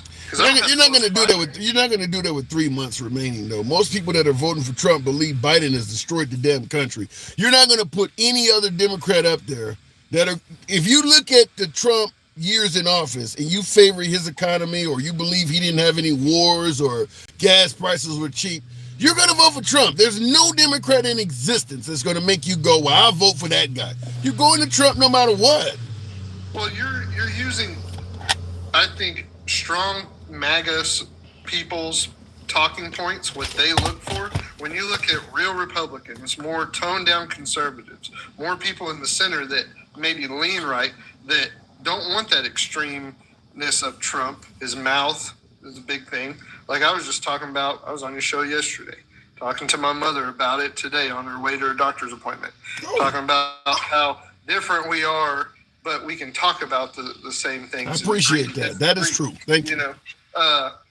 And she doesn't like Trump, but she feels now she has no choice but to vote for him because she doesn't want her choice taken away from her. So that's a vote that the Democrats are losing. And how many of them are they losing? Why doesn't she like Trump? Because of his mouth, and she says he's not presidential. She's old school. He runs his mouth too much, and he doesn't act like the president should act. But she was going to vote for him. His policies are not concerning, just his mouth. No, I don't think she was going to vote for him. Because you're saying it. here's the point I'm trying to make. What Kamala or Biden is offering for America is so vastly different than what Trump is offering. It's hard to imagine people switching from side to side at this point. But it happens. Yeah. I mean, that's why you have swing states. I kind of laughed yesterday. I wanted to bring it up, but you bogarted me on immigration. You had that truth teller on before me, and they were saying that Democrats don't need Ohio, and that just blew me away. I didn't say that. I certainly. I don't. It's not likely though. It's not. The Democrats aren't expecting to win Ohio. Yeah, but Ohio is a very key swing state. I mean, Obama won Ohio. Where is J.D. Vance from? He's from Ohio. Right. So you think the Democrats are going to take Ohio from his state while he's running? I don't think that's going to happen. No, but that's why he got picked as Trump's VP. So what I'm saying is, I just found it funny that someone here that you had on the show that's a Democrat thinks Ohio is not important when Biden won Ohio, against Trump. Obama's won Ohio. Every president almost that's carried Ohio won the election. It's a pretty pivotal state. So, is that true? Do you say that Biden? Obama won Ohio both times? Yes, he did. All right. Yeah. Okay. And so did Bush. And when you're talking about black voters and black votes, is Kamala going to get them? Yeah, probably. I agree with your last guest, Smoke. That's just how the vote's going to go. But I mean, and if you look at black women's votes, I was looking at the numbers because I heard you saying people are saying that Trump's got the black vote. I don't see that. Historically, it's not even possible. Not even remotely. Yeah, it's not even going. I don't think. Certainly with women, I would be surprised to hear Trump get 6% of the black women's vote. It's going to be really low. With the black men, he might get 15% or something if he's lucky, but it's going to be really low with the women. Well, yeah, the women he's not going to get at all. But that's not what got Biden the election either, though. That ain't true.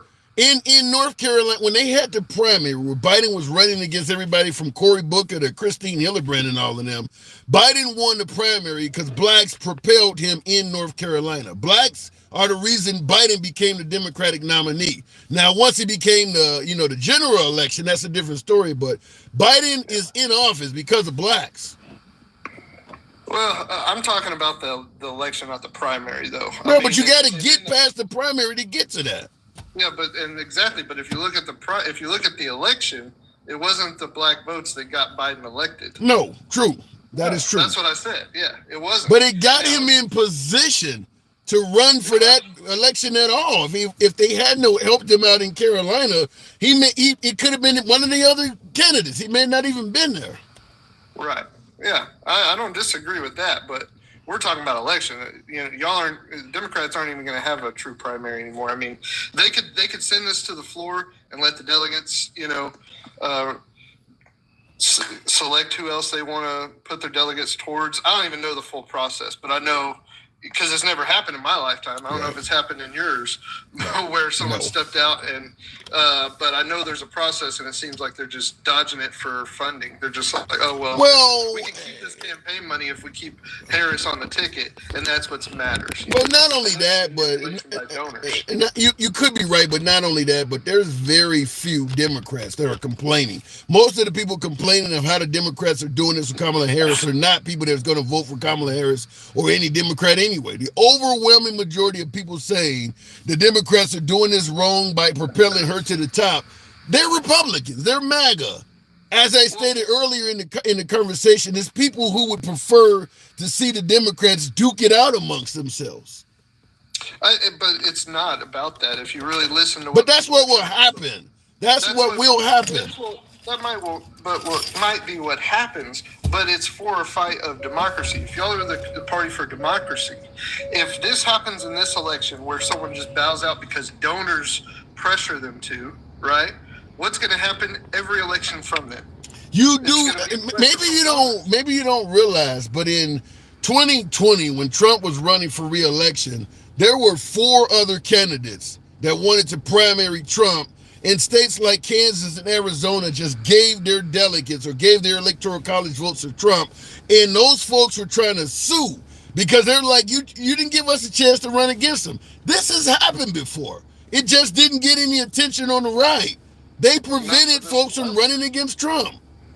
Yeah, not to this level, though. Yep. Oh, it's got to be a certain level? Well, it's escalating. It's obviously escalating, so it's up to us to realize that if I didn't realize that happened, I'll look into that. Because your side didn't tell you.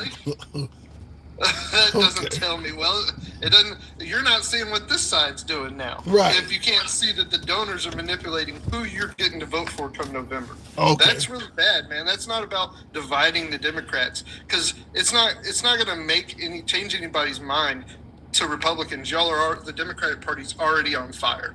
You're already in upheaval. So what does it matter if bickering comes out? That's not going to sway votes. It's upholding democracy and letting people have their say still. You don't know what's going to come out. I mean, just like Kamala tried to make Biden look like a racist. Let's say something like that comes out where Gavin Newsom or Governor Gretchen Whitmer can bring a black family to par that shows that, well, Kamala is the reason he got locked up and he just got out of prison 3 years ago. You don't know what's going to come out if people start fighting.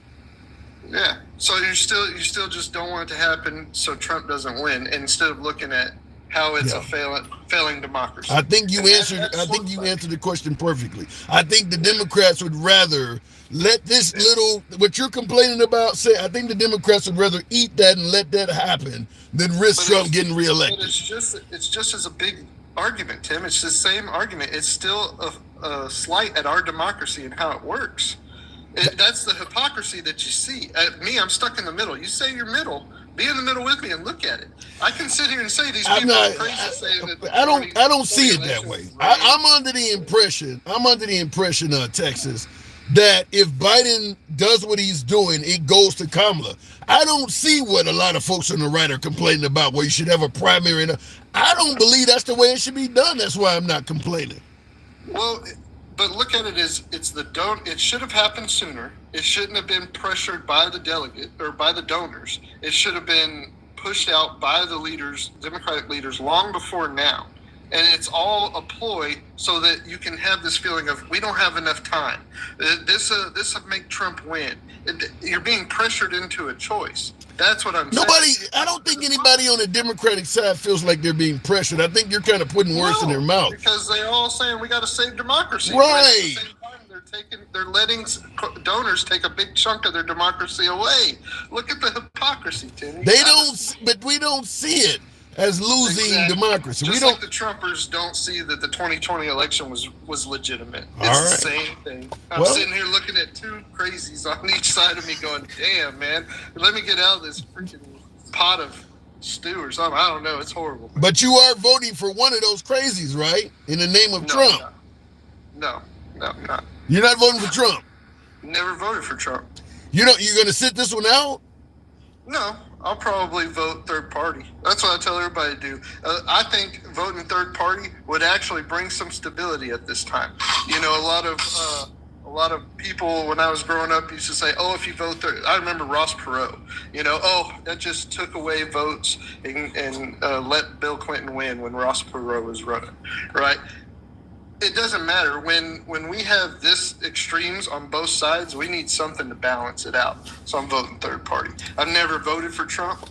I voted the first primary that Trump was in. I voted for Kane.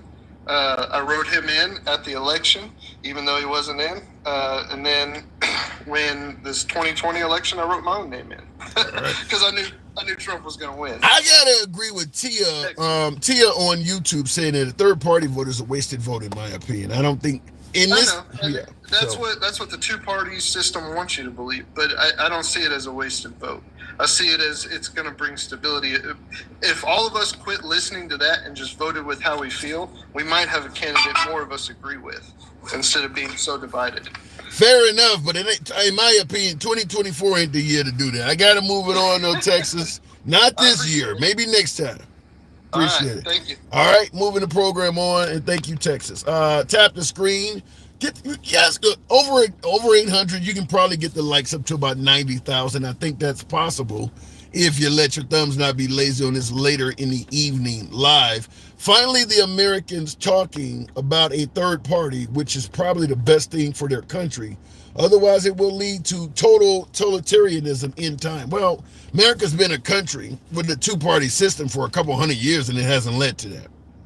So I don't know if I totally agree with you on that. We've been talking about we need more than a two-party system for all of our lives, and the country is still fairly free. So I don't know if I think you're maybe overstating it a bit. Maybe in time, I don't know. Tap the screen. 90,000 is possible. I don't believe him when he said he didn't vote for Trump.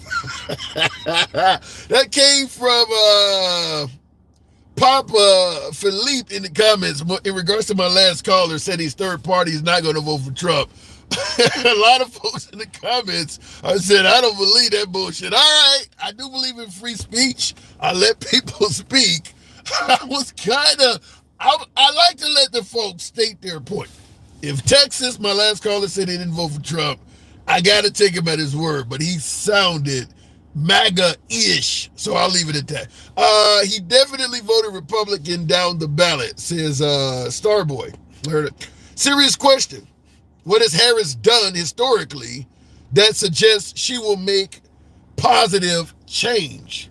Well, for folks like Trump, who's stating we need to get tougher on crime, Harris has an extensive record of that. So if you're saying that what has Harris done historically that suggests she will make positive change, how about reducing crime? Isn't that what the right says we need to do? Get tougher on crime? Harris 2024 on a red hat? What say you? Going to the box. Appreciate you folks that are tapping the screen. We might get up to 100,000 if you let your thumbs not be lazy. A man by my very own name, Tim. Good afternoon. Welcome to the program. Can anyone name 3 things Kamala has done to benefit the U.S.? She's a vice. Name 3 things Mike Pence did. Name 3 things that what is his name? Dick Cheney did. The vice president, that's not their job. Their job is to be a stand-in. Tim, good afternoon. Hey, how you doing? I'm doing good. So what do you think? Is Kamala Harris a bad choice? Well, they kind of got to go with her because isn't she the only one that can get the funding Biden already raised? That's what my impression is. Unlike what my last caller was saying, I don't think that they have to have this contested primary where everybody. No, I believe it's exactly what's happening. And I don't have much to add, but one thing I was going to bring up, I don't know if a lot of people know. Remember that girl Kimberly on Fox that dates Donald Trump Jr.? Kimberly Guilfoyle from the 5, yes. She used to be married to Newsom and used to work in the same office as Kamala. That is true. So she might have some dirt. I don't know. I'm just saying, I don't know if they already have ammunition. If Kimberly Guilfoyle, who has been pro-Trump since he first came on the scene, if she had dirt, she would have used it against Vice President Harris. She wouldn't have kept that secret. I mean, Kimberly Guilfoyle is hardcore Trump support. I mean, she's obviously dating. Is she engaged? I mean, they've been together for a while because she left the 5. Due to issues, but she left the 5. But anyway, if she had something on Kamala Harris, it would have came out by now. And the only thing I really have with Kamala that I know of, I haven't really studied her yet too much, but was the whole calling Biden a racist and working for him, and then gladly working with him.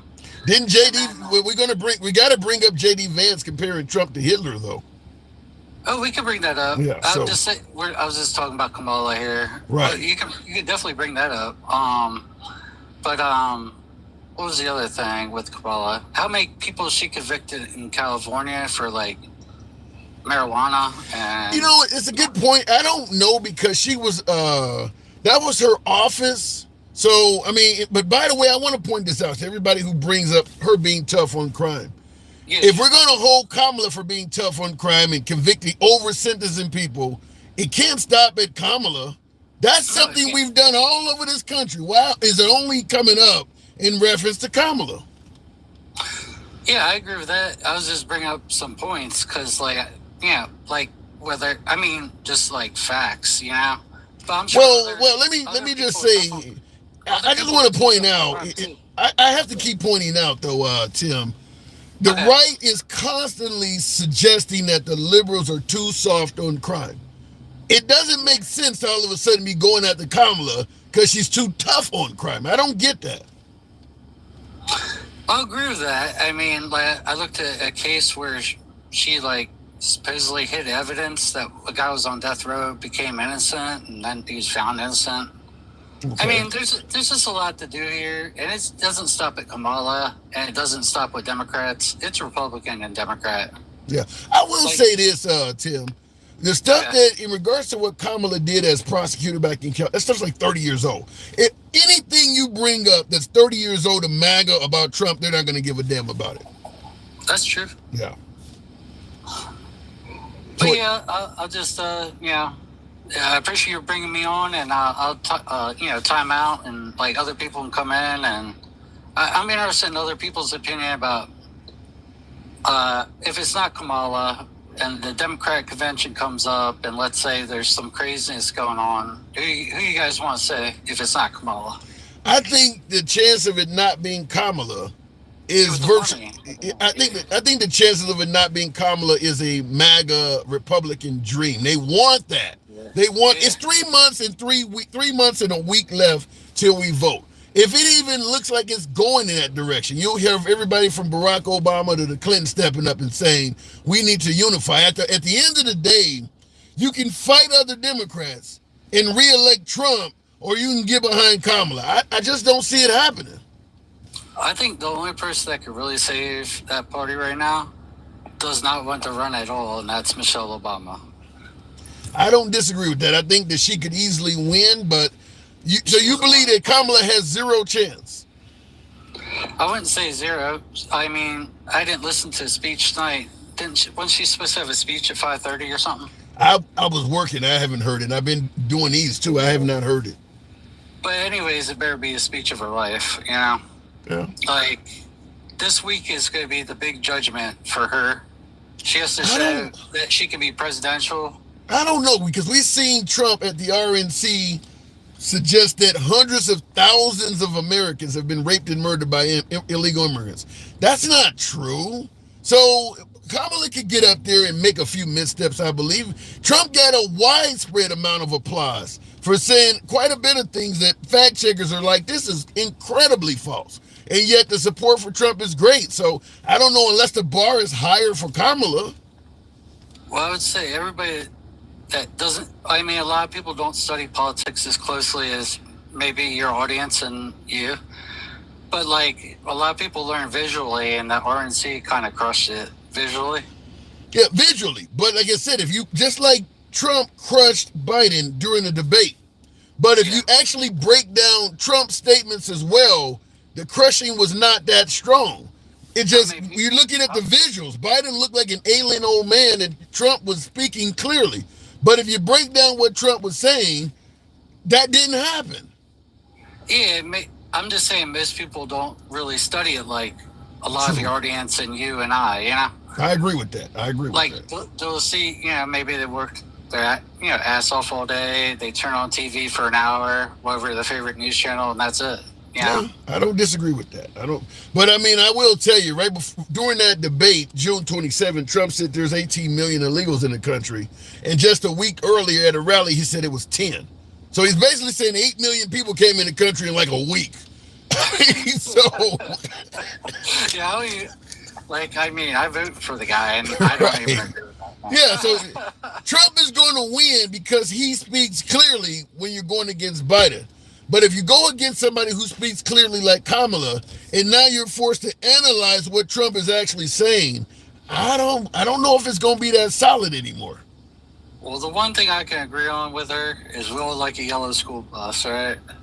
The wheels turn around and around. Like, sometimes the way she breaks down stuff, I feel like she's condescending to people. Hey, I mean, it's either that or mean tweets, right? Well, it's like, we opened the door, ha ha ha.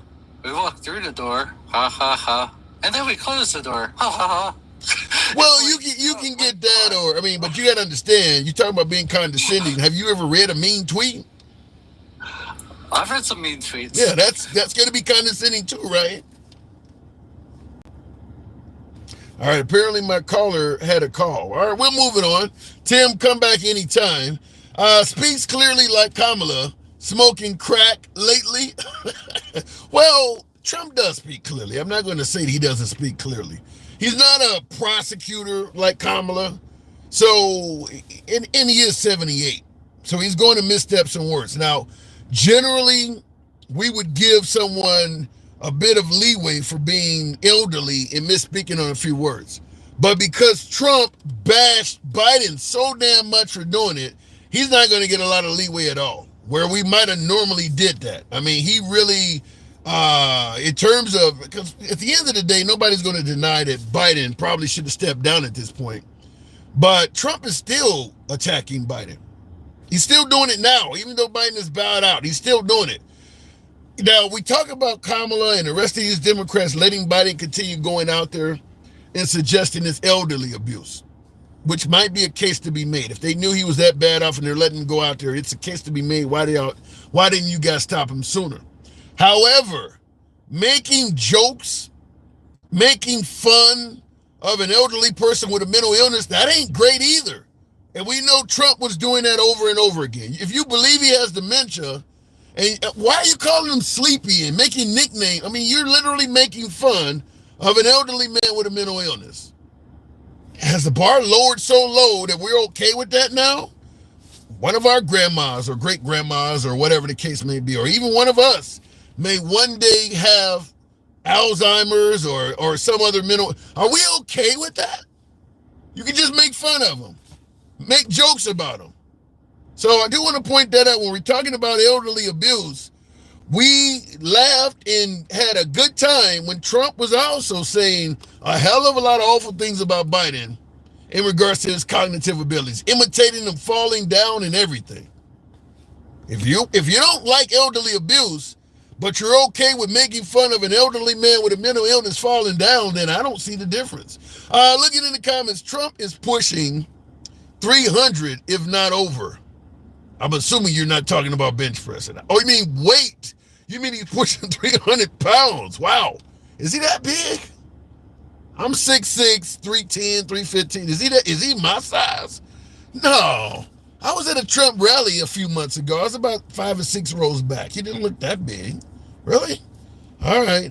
I understand the coping, I do, but the fact that your choice is Kamala Harris, the one candidate that your own party has been unanimously against for her entire career, says Flint. Well, a lot of folks do come around. I'm not going to disagree with you. That says Flinton 7 or something like that. People come around. We heard the phrase, the enemy of my enemy is my friend, or something like that. A lot of folks are coming around to Kamala because they believe Trump is an even greater threat. I'll leave it at that. A lot of folks believe that Trump is, like I pointed out before, Trump is talking about giving cops immunity. I mean, in liberal cities, by the way. That's not going to go well for African Americans. If you're an African American living in a liberal city with a high crime rate, do you favor giving the police immunity? Do you think there's a 100% guarantee that one of those cops with immunity will never pull you over? I'm not confident about that. So I think that Kamala may be getting folks that generally did not like her because Trump is also promising some pretty radical things. Looking in the comments, Simon Hansen says Trump equals competence. A lot of folks agree with you. A lot of folks believe that Trump is more competent than Harris even. But we'll see. We don't know about Harris. We've seen 4 years of Biden. We'll leave it up to you to make your decision versus Trump versus Biden. But you can't automatically state that Trump is more competent than Harris. You haven't seen what she can do. She could literally be, Aaron Rodgers sitting on the bench while you're watching Brett Favre throw the ball. You don't know. Steve Young with Montana. You don't know what you're looking at. So let's point that out. AC says, I appreciate the platform you provide. Thank you. And respect you exhibit towards both sides. I'm voting for Kamala, but just sub to your channel, sir. Thank you. Salute to you, AC. Thank you for the super chat. Thank you for the accolade. By the way, we do believe it's free speech for all sides. Left of Bernie Sanders to I'm having dinner with Q. We allow everyone to speak. If you favor this type of programming, follow the channel on TikTok. For you YouTubers, feel free to smash that like button and subscribe to the channel. Generally, folks, 1 p.m. Central, Monday through Friday is when you'll find us. It's usually a few thousand of us, a few hundred to a few thousand. But sub to the program if you're on YouTube, feel free to do that. Looking in the comments, thanks for your middle ground common sense. I appreciate you guys being really nice. Normally I'm being called an Uncle Tom or a sellout or a damn libtard. So you guys in the middle, appreciate that. Shout out. Trump will make American lives better, says Real Deal without the Holyfield. Hey, I do believe Trump will make a lot of folks' lives better. But then he will also make a lot of folks' lives worse, depending on where you are on the political spectrum. Stick the ruler. Appreciate that subscription going to the box. Speaking of which, I always like to give my subscribers a bit of love. Thank you very much, Stick. Good afternoon. How you doing there, handsome? I'm good. Good to have you on, Kamala. How do you feel about that pick? Now you're African American. I'm assuming you lean left, correct? Yes, definitely. Do you believe you're being cheated by the Democrats putting Kamala to the top of the ticket? Actually, I'm very well surprised and pleased at the same time. Pleased? Wow.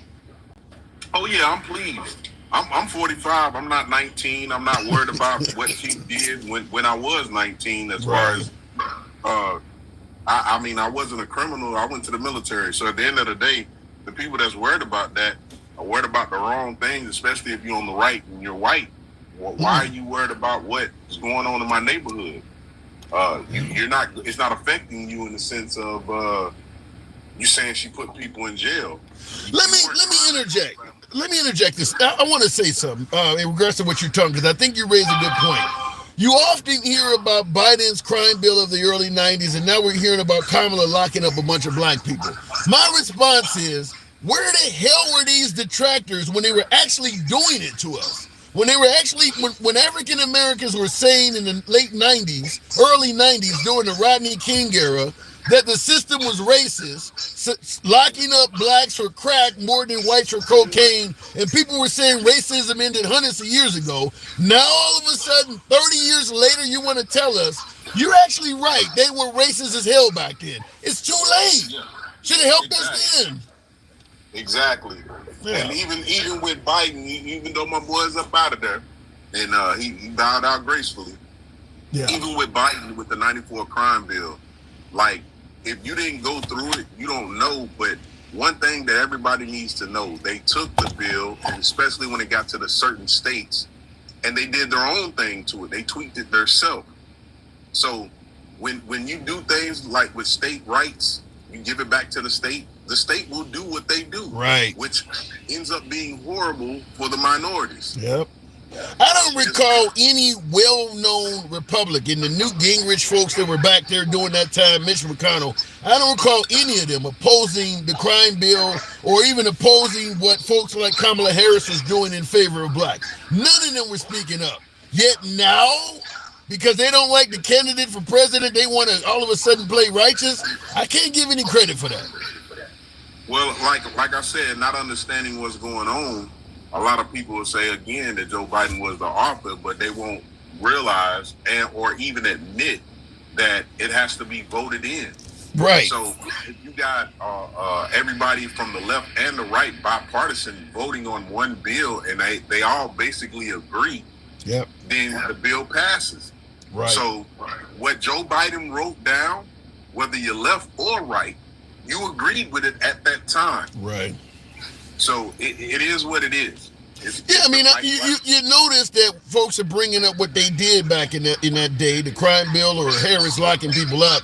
One thing they're not talking about is all the Republicans that were trying to save black folks back then. None of that's coming up. Well, it's not going to come up, Tim. It's really not, and it's a shame. But at the end of the day, we're at the precipice of the election.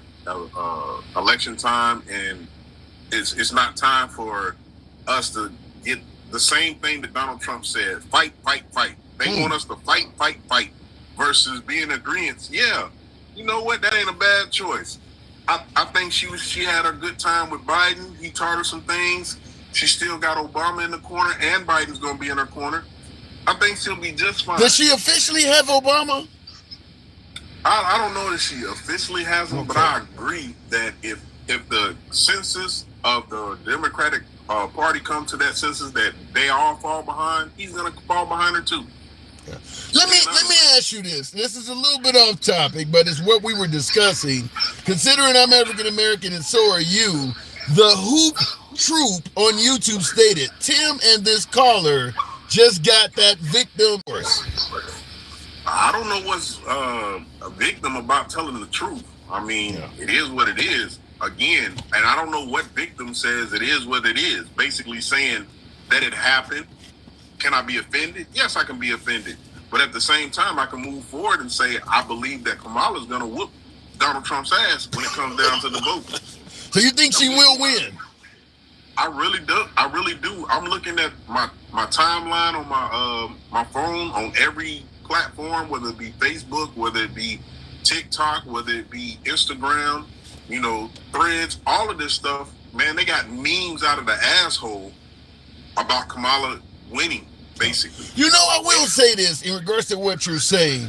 Before Kamala was propelled to the top, when it was Trump versus Biden, all of the stuff on the Democratic side was anti-Trump. There was virtually no pro-Biden memes or anything floating around. Once it became Kamala, you're still getting your complement of anti-Trump stuff, but now there's a lot of pro-Kamala stuff floating around.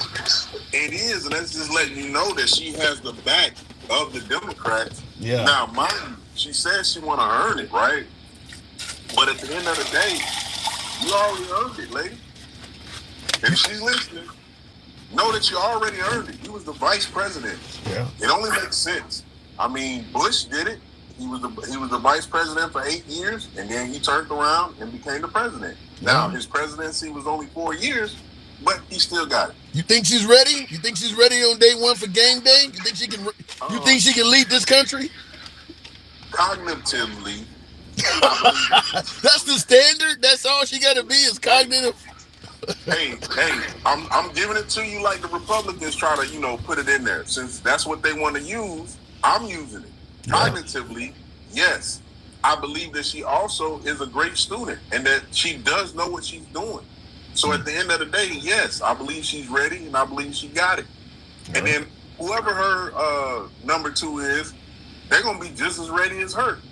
So it's like, yeah, I'm good. And that's the feeling on the Democrat side. We're good. Well, we was good. We was good when we said, shit, if Joe gets back in and croaks, you know what I'm saying? We still got Kamala. But how does that look that the Democrats are willing to vote for an old man that they didn't even feel confident he would survive? This is the point. We know better than to vote for Donald Trump. We're not going to let that happen. Everybody hear this. We're not going to let that happen. So get ready to say we cheated. Get ready to say all of that. It just ain't going to happen. So is it safe to say the Democrats would have preferred weekend at Bernie's than Trump? Oh, hell yeah. A dead man. Weekend at Bernie's had two guys showing him where to go and what to do. Yeah, that is so true. He had handlers. Hey, we could have got him some handlers. It would have been all right. Oh, my God. All right, Stick. That's crazy. He wouldn't, he wouldn't have tripped over that sandbag if he would have had them handlers. Yeah, that's a good point. All right, Stick. I appreciate you coming through. That is wild. Right. Thank you for the subscription, by the way. Yeah, I got you. Have a good one, too. You too. Have a good night. All right, moving the program on. Trump never finished the wall. No, because he had a lot of Democratic resistance. Just like Biden promised to pass the George Floyd Act or give tuition loan forgiveness. He wanted to do it on a wide scale. He was able to do some of it, but DJ Julio with the underwater chorale. Thank you, Julio, always supporting the program. Appreciate that. You don't get to just come into power and successfully implement your signature promises without resistance. And I'll say this, even if what you are promising is good for the people, your opposition is going to resist, because if you do something and everybody is cheering it on, it makes it harder for them to get elected. So, like with Trump coming in and saying, it's going to repeal and replace Obamacare, and everybody was okay with it, but they weren't okay when Obama was talking about giving universal health care, because I don't want that side to win. Perfect example, the border is out of control, particularly according to folks on the right. All of a sudden, Biden finally wakes up and tries to come up with a bipartisan border bill. Well, the right is like, hell no, it's too late or whatever. We don't want the border to end up being corrected under your watch. Even though many would admit what Biden was trying to do at the behest of members of the Republican Party as well was a step in the right direction. Well, yeah, but it'll help him potentially get reelected. So we'd rather leave things the way they are, get Trump in there and let him fix it, which kind of leads to the question, if you can leave the border the way it is for another year, is it really that bad? It went from being an emergency to we'll fix it when Trump gets in office. So I want to point that out. Looking in the comments, border is lower. The border is lower and lower as we speak. What are you talking about? Migrants crossing? The first female black president versus first challenger of peaceful transfer of power. I will say this. Trump has opened up the door for people to point to all kinds of shit, because they're going to be calling him a felon. They're going to be calling him a sexual, rapist. I mean, they're going to be throwing everything at him. A dictator. Is it taken out of context? We'll discuss that, I'm sure, on future programs. But if there's one thing good about Trump, he certainly brings a lot of people to be interested in politics, and he gives you quote after quote after quote. You can say it's taken out of context or whatever, but he certainly says a lot of shit that is worthy of discussion. Looking in the comments, depends on what city you live in. Right. Cackles is a joke. What did I say? The rest of that script. Cackles is a joke. She is there because of DEI. I think there's some validity to some of that, Mark. Mark is, I appreciate your participation in the comment section, Mark. The way you're stating it, I don't agree with, but I do believe there's some validity to it. Now, you say Cackles is a joke. I'm going to leave that alone. You don't like her laughing, it's just like with Hillary Clinton, what have you. But in regards to you saying she is there because of DEI, diversity, equity, and inclusion, Biden made it clear he was going to put in a black person. He said it ahead of time. So the idea that she's there because of some DEI, there's some validity to that. I mean, Biden made it clear that he was going to, I think he did the same with the Supreme Court justice. Didn't he announce that ahead of time? Now, obviously, anybody suggesting what Biden did is racist has a point to be made. I mean, if a white person announced, I'm going to appoint a white person to this job, I think the minorities will go apeshit. So what Biden did, some could argue, might be racist to some degree, because he stated it ahead of time that I'm going to pick this person because of their gender and their race, which essentially means that anybody that doesn't fit that narrative can't get the job. Biden said that. However, it goes completely against the other narrative. This is where the right has some hypocrisy to answer for. You can't say that Biden is racist or wrong because he deliberately picked a black person, and then all of a sudden try to say, well, Biden's racist and Trump is the one that does for black people. One of those things you got to drop. Either Biden deliberately promoted African Americans to the position, which in itself has some racial overtones, or Biden is a racist, he passed a crime bill, and he doesn't like black people. You can't have them both. You can't complain from both sides of the argument. And that's what a lot of folks on the right are trying to do, is they're trying to say Biden's wrong for promoting so many black people, but at the same time, he's a racist and he don't like black people. You can't have it both ways. All right, look it in the comments. Tap the screen. Get the likes on up to about 230 on YouTube. I appreciate you folks that are participating. Same on TikTok. 120,000 is possible if you let your thumbs not be lazy. She was the attorney general of the largest Department of Justice behind the feds. Says, I can't pronounce the name, something 98, but you're right. The idea that Kamala can't lead the country, I think is, I disagree with that. She may not lead the country from a right-wing perspective. She may run from the left, but at the end of the day, if you lean right, particularly if you're MAGA, you don't think any Democrat can run the country. I mean, when Obama was running he was going to destroy the nation. That's what the likes of Newt Gingrich and some of them were saying, and Bill O'Reilly was saying back. Nobody on the left can run the country because you want somebody on the right. So I do believe that if Kamala gets in there and listens to her advisors, as Trump stated, I'm going to surround myself with the best and brightest. In reality, if you got a managerial mindset and you listen to your advisors, I think a large portion of America could run the country. I really do. I mean, you're going to get top generals. You're going to get folks that head most of those departments. They got a whole career doing that. If you let's say a Dr. Fauci. I know a lot of folks on the right have no love for Dr. Fauci. But at the end of the day, he is a lifelong virologist. He's somebody who's been in that position for his entire life. He's been studying viruses. Okay, get rid of Dr. Fauci, get another virologist. But if you go through a pandemic, that's who you listen to, whoever you replace him with. It's not going to be Kamala making those decisions. It's all she's doing is taking the advice of a series of experts. She can run the country.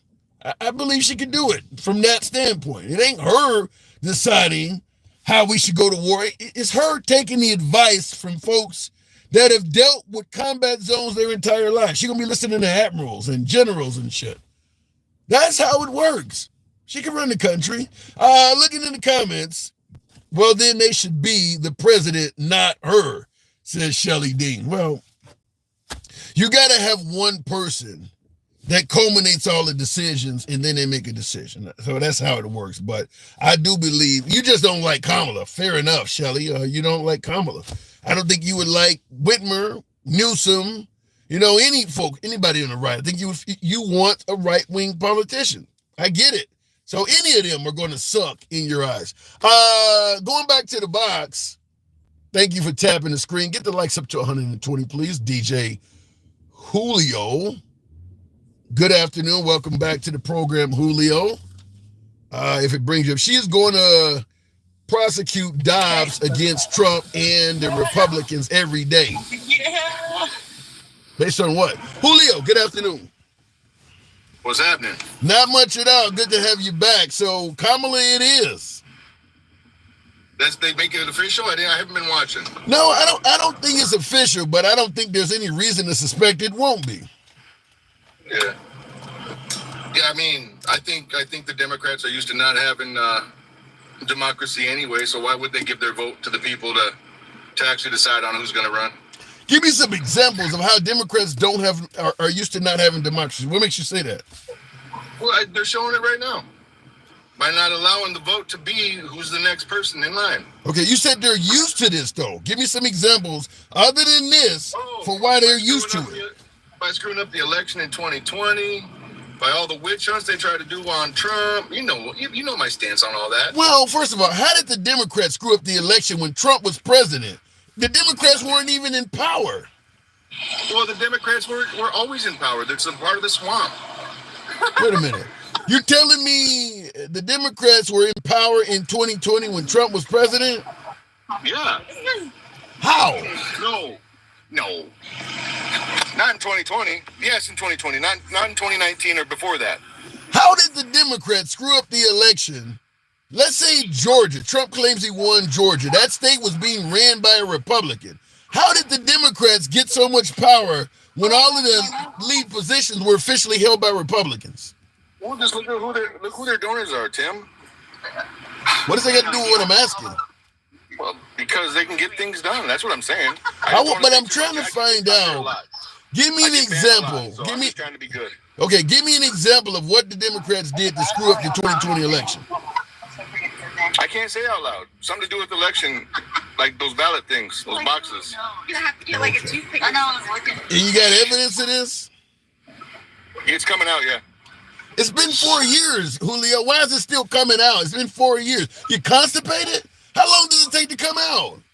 Well, you got to get all the stuff together. 4 years. Could have taken 5. I don't know, maybe 6. Is it possible it'll never come out? It's possible for sure. Maybe this election fraud thing is an example of colon cancer. It just can't pass it. Exactly. All right.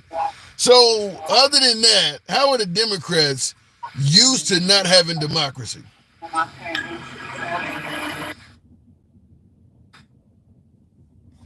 Julio, you there? All right. Apparently he had a call or something. We'll move it on. Julio's a friend of the program. I always enjoy talking to Julio. Thank you folks that are tapping the screen. Rumor has it 77% turnover in her office. Do you really want to bring that up? Who said that?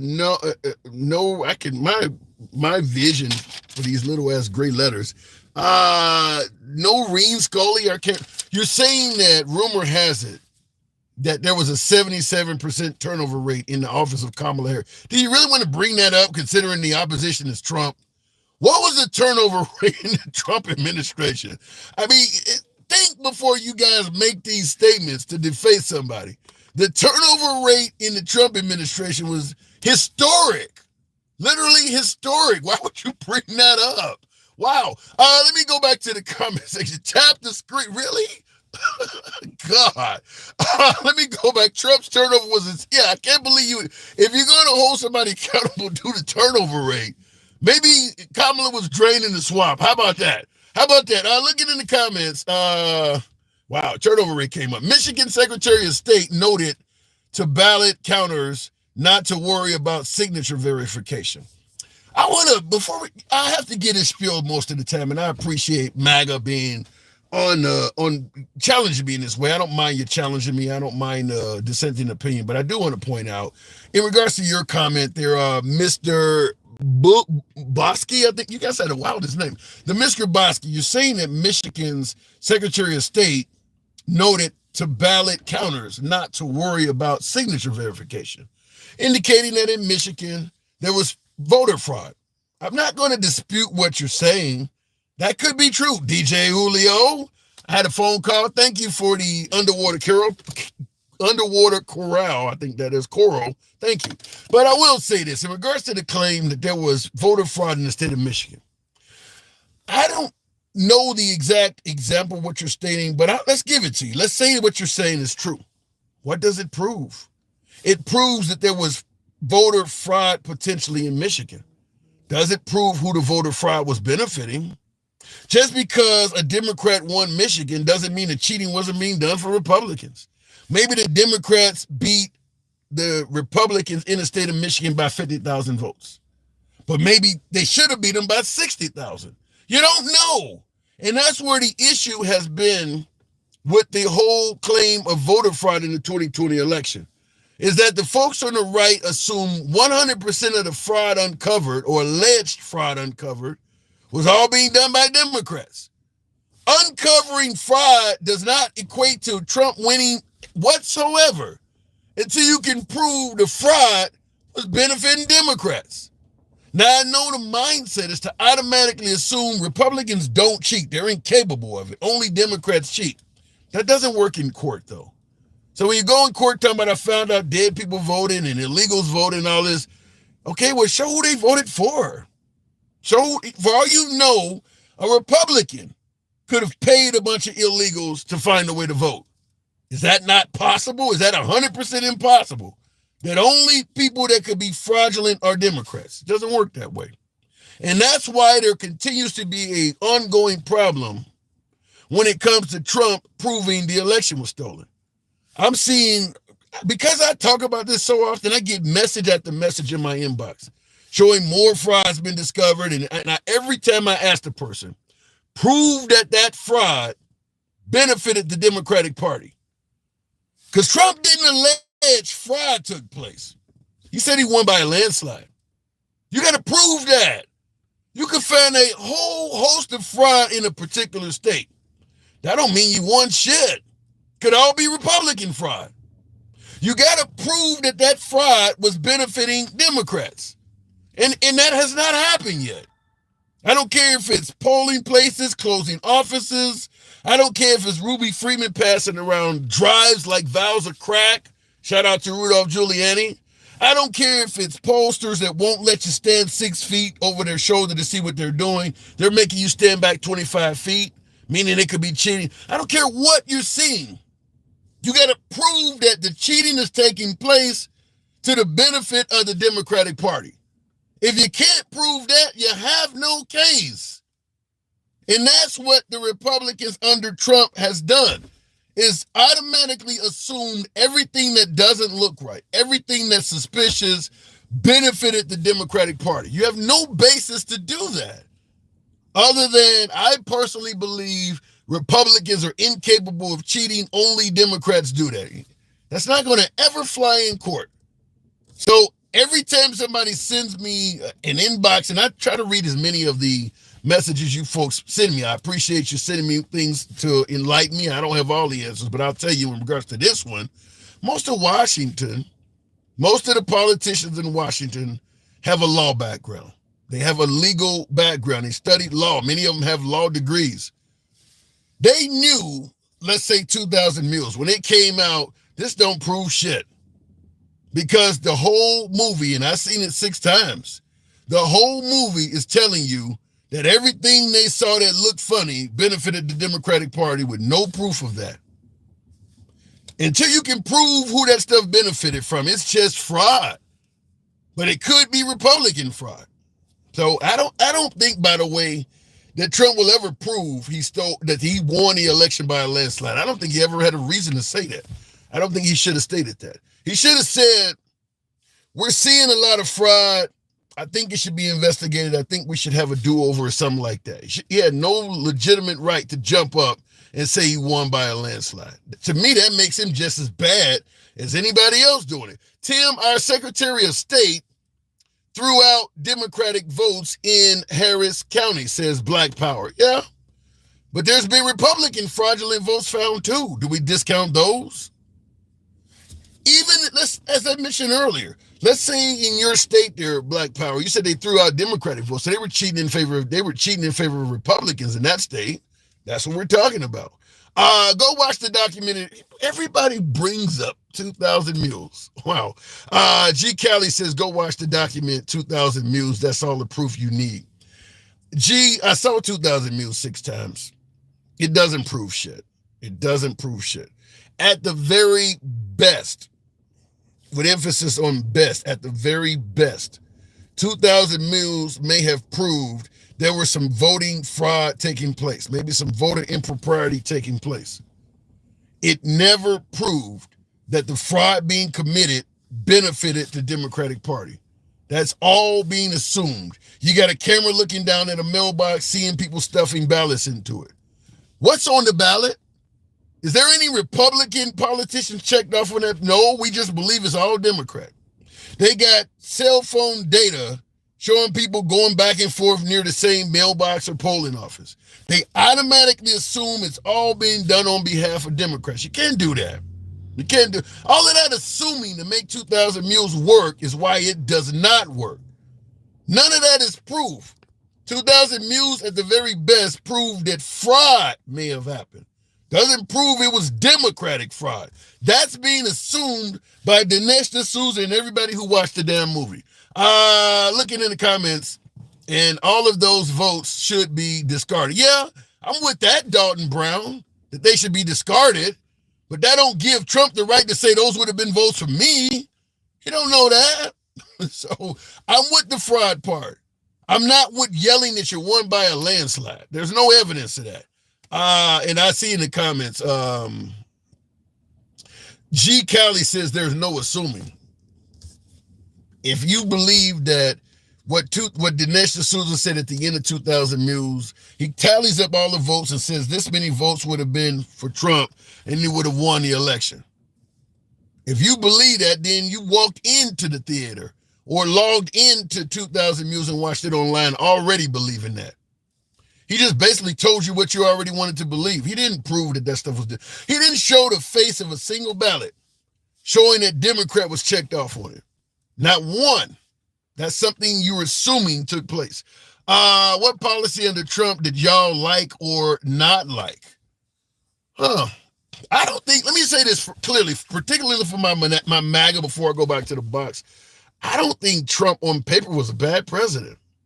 I don't have a lot of criticism for Trump's policies. I think even most liberals aren't bitching about $2 gas or a good economy or any of that. Some are attributing it to Obama, saying it was his economy, but I don't think most liberals have a big problem with the policies of the Trump administration. It's the name calling, the tweets, and all of the chaos that was unnecessary to run a country is what people were complaining about. So I'll give you that the policies weren't necessarily the issue. However, COVID was handled miserably by Trump. His handling of COVID was awful. But the first 3 years of his administration, I'd suggest that on paper he deserved a second term.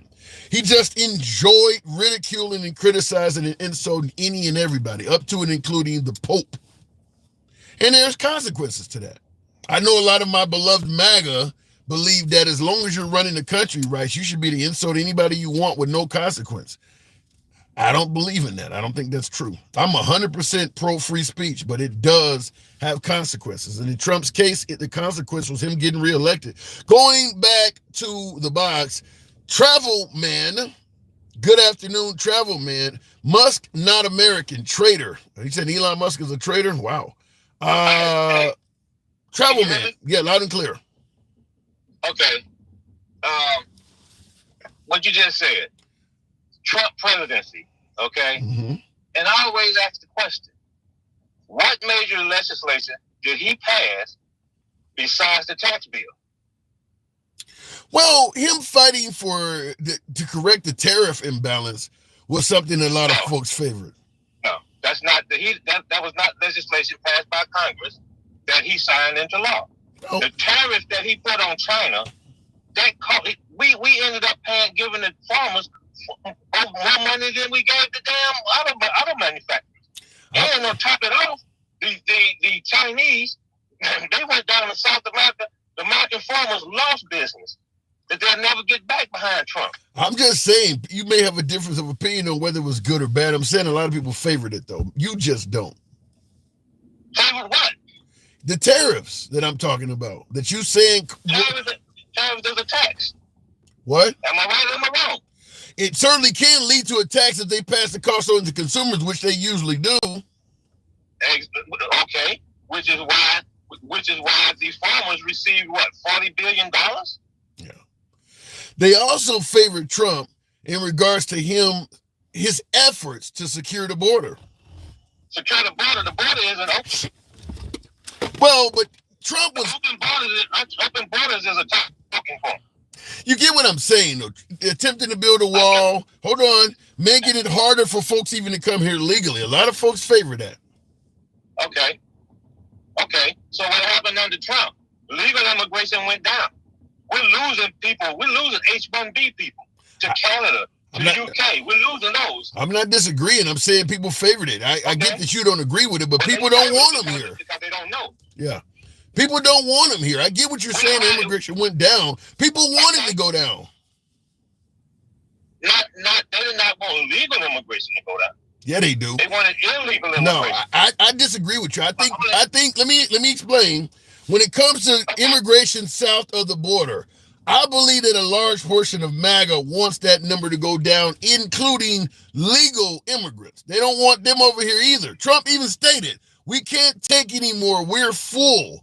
He said that. But you said the key word there, MAGA. Yeah. Well, you asked what policies. MAGA. Yeah. The majority of American people want legal immigration. We need H-1B visa people to come in. We need the technical people to come in. And we're losing them now to doggone UK, Canada. They're not coming. They're not coming. Here's one thing I have to say, though, because this whole we need immigrants to do jobs no Americans want thing kind of started with George W. That's what I said. Hold on, hang on. This kind of started with George W. Bush saying they'll do jobs no Americans want, and you talking about the H-1 visa and all this stuff. In my opinion, if you paid Americans properly, you wouldn't need people to do these jobs. The reason why we need them to come here is because we don't want to pay properly, so we need folks who will work for a pittance wage. I agree 100%. Yeah. 100%. Now, full disclosure, okay, I used to work for Customs and Border Protection. Okay. And El Paso, New Mexico was my area.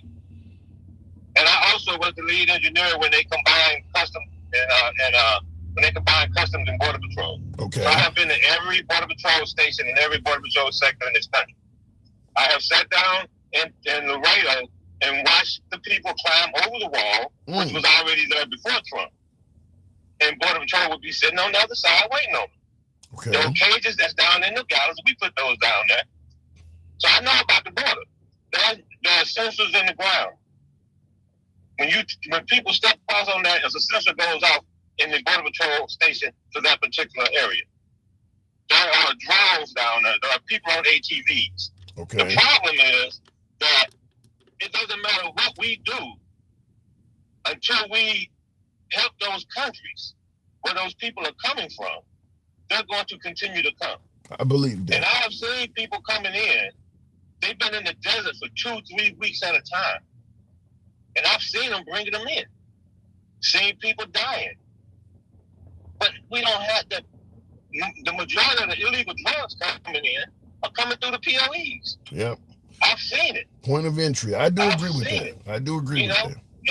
And a lot of people, a lot of stuff comes through the airport. You know?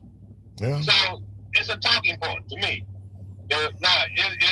We do have way more people coming over than we can handle. Okay? But my thing with that also is that everybody get mad at, the people up in New York and Chicago or whatever. Or they spending money on this or they spending money on that. What about the clowns who's sending them up there? Yeah. Okay, you don't have the infrastructure. You don't have the infrastructure in New York and Chicago to process these people. The immigration system is jacked up because why does it take 7 years to get your citizenship? Because the case is back off because they keep cutting the doggone budget. Right. Well, that's because of what I just stated, though. And the realization is people are saying, I'm okay with immigrants just come here legally. In reality, we would rather they not come here at all. That's why it takes so many years because we make it hard because at the end of the day, we don't want them really to come here even legally. I'll agree with you to a certain extent on that. Okay. Okay. Now, let's move on to Kamala. Okay? All right. Do you think they're underestimating her? In what way? Well, because just listen to them, Capples. Cap Boy, whatever his name is. I think he called her colored. They insult her intelligence, Yeah. And another guy said DEI. Yeah. She's a DEI. I do believe Kamala's color helped her get the appointment from Vice President Biden, but I don't think a lot of people give a damn about that some 5 years later. I will say this, though. So what about white guys who get their appointment because of the color of their skin? No shit. I can't disagree with that. What about when affirmative action was white? Yeah. Most of Americans. What about when they used the GI Bill? Yeah, most of America's. Yeah, most of America's history. Yeah, white people were the beneficiary of, simply skin color. It is crazy to see somebody in 2024, complaining that, blacks are getting jobs because they're simply black. I mean, that is the American way. It just happens to be for blacks in some cases now. But yeah, if you were a white guy trying to become a firefighter in, the 1970s and your competition was black, you were going to get the job. Doesn't matter who had what skills, you were going to get the job and that's the way it's been 90% of American history. I mean, that's the way it's been for most of America's history. It just recently changed over the last generation or so. How many vice presidents of color were there before Kamala Harris? Say that again? How many VPs of color was there before Kamala Harris? 0, ain't it? Exactly. Yeah. And what was Dan Quayle? He wasn't exactly the sharpest knife in the drawer. You see what I'm saying? Yeah. Okay. Now the thing with me is for this DEI stuff. This is a bunch of BS to me. Okay. It's kind of like, well, you got that because of affirmative action. If somebody gets appointed to somewhere, especially if they're black, you can bet cash money they have went through hell to get to where they're at. And they are more than 90, I'm not saying it's 100% because anything that is man-made is not 100%, okay? But the vast majority, they are more than qualified. I don't know if that applies. I don't know if that applies to Kamala. We know for a fact it's coming up when they're throwing barbs at her that she slept with her, with her boss. I don't know if in Kamala's case she worked. Slept with her boss. You haven't heard Willie Brown or whatever his name? Yeah. Willie Brown was the speaker of the California Assembly at one time. He was the most powerful politician in California when he was running it. And you don't think that benefited her at all? Okay, did Willie Brown when she won as the AG for California, her sleeping with Willie Brown got her all those votes? I don't know. I don't know what she ran the second largest DOJ. Well, the idea is her sleeping with him didn't benefit her at all, and I don't know if I would totally agree with that. I don't know about that. I wouldn't say that. Yeah. Okay. I'm only bringing it up because you said that people had to work their asses off if they're black to get where they're at, and I'm saying she may, emphasis on may, have done something otherwise. But that doesn't mean that she didn't work her ass off? No, but it doesn't mean she did either. She was elected the AG of California. Yeah, I mean, I get your point. I'm not saying that she's not capable of running a job or doing a job. I'm just saying that is part of her history.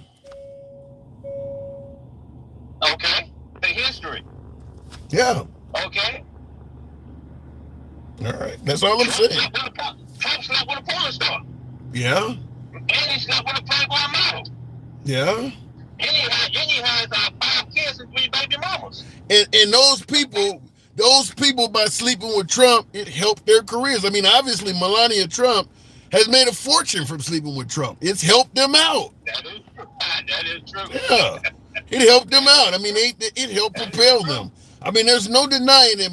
Look, for folks who believe it, I'm talking to my MAGA side. So how long ago did this take place? What? This was 1990? Yeah, I don't know. Yeah, I can't speak on that. Okay, so it was many, many years ago. Yeah, I can't speak on that. I don't know exactly. But it was many, many years ago, yes. It was many, many years ago, right? Right. When she was starting out. She wasn't even, I don't even think she was the attorney for San Francisco yet. Okay. I haven't really delved into that part of it because I don't really care about it. I care about what have you done and what are your credentials. And I'm the same way. I'm not going to hold her accountable, just like MAGA would not hold Trump accountable for what he did in the early 90s. I'm not going to hold Kamala Harris for that, but I understand it's their job. Hold on. I understand it's their job as, critics of Kamala. It's their job to throw whatever they can at her. But when Trump was running the country and there was no Kamala or Biden to worry about, when you brought up old things that Trump did, the response was he was a citizen at that time. I don't care about that. Yeah. They don't hold him accountable for things he's done today. I got to move it on, Trouble, man. Okay. Hey, this is the first time I've been able to get in, but I would love to be able to become a part of the regular rotation if possible. I'll see what I can do. Appreciate you coming through. Thank you. Thank you, man. Take care. All right. Looking in the comments, it was more like, it was more than Willie Brown. Look her history just like you'll look at Trump's history. You're saying that Kamala, this is coming from Otis Anderson in the comments, you're saying that she slept with a bunch of people. You're the first I've heard say that. I've heard a lot of MAGA point to Willie Brown. I have not heard anybody that does not like Kamala give any other names. We've been talking about Kamala now for 3-4 days. It's always Willie Brown. So when you're suggesting that, there's other people, look her history up, I'd be curious to know where that history is coming from because no one else is suggesting there's other people. So I'll leave it at that. Looking in the comments, dude brought some facts about the border.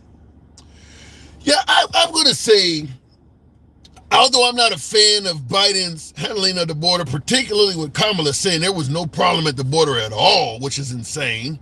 But the fact is, the right has over-exaggerated what's going on at the border under President Biden. For obvious reasons, that's their job, to paint Biden in a bad light. I don't believe the border is wide open, for instance. That's not true. But I don't think Biden has done a good job at the border either. But I'm going to point out that when Biden did finally come around and pass a border bill, the right had no problem squashing the bill, leaving the border as is. So that kind of kills the notion that what's going on at the border is some kind of emergency that must be dealt with. Because when given a chance, all of a sudden the bill ain't good enough. Or, I don't like the bill because it gives money to the Ukraine. Well, damn it, Ukraine got the money any fucking way. So it was all for naught. It was an excuse to squash the bill for obvious reasons. The bill would get the border somewhat under control under Biden. It would hurt Trump's chances of getting reelected, and that was the whole goal of it. Period. If the border needed to be handled immediately, pass the border bill. I'm not denying it was late. I'm not denying Biden looked bad at the border. Not denying that at all. But if you're okay leaving the border as is for another year, then it's not that bad. That kind of squashes the argument that it's in dire straits. You had a chance to do something. And at the end of the day, other than helping out the Ukraine, that bill, for the most part, gave Republicans overwhelmingly more than it was giving Democrats. That bill was created by Biden, albeit late as hell, because Biden knew the election was coming up and decided, I'm going to work with Republicans now. I'm not giving Biden any credit at all. Understand that Biden was late as hell with that. But at the end of the day, it would have done something in regards to this quote-unquote open border. The right got rid of it. Just like Biden only did it because the election was coming up, Trump and folks supporting Trump only squashed it because the election was coming up. I will submit to you, both men, at least to some degree, put their own best interests over securing the border. That goes for Trump too. That goes for Trump too.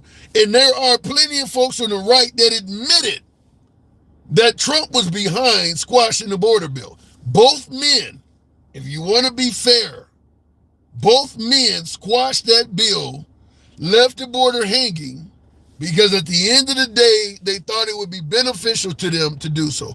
Biden left it hanging for the first part of his presidency, and Trump was willing to let it hang for the second part of his presidency.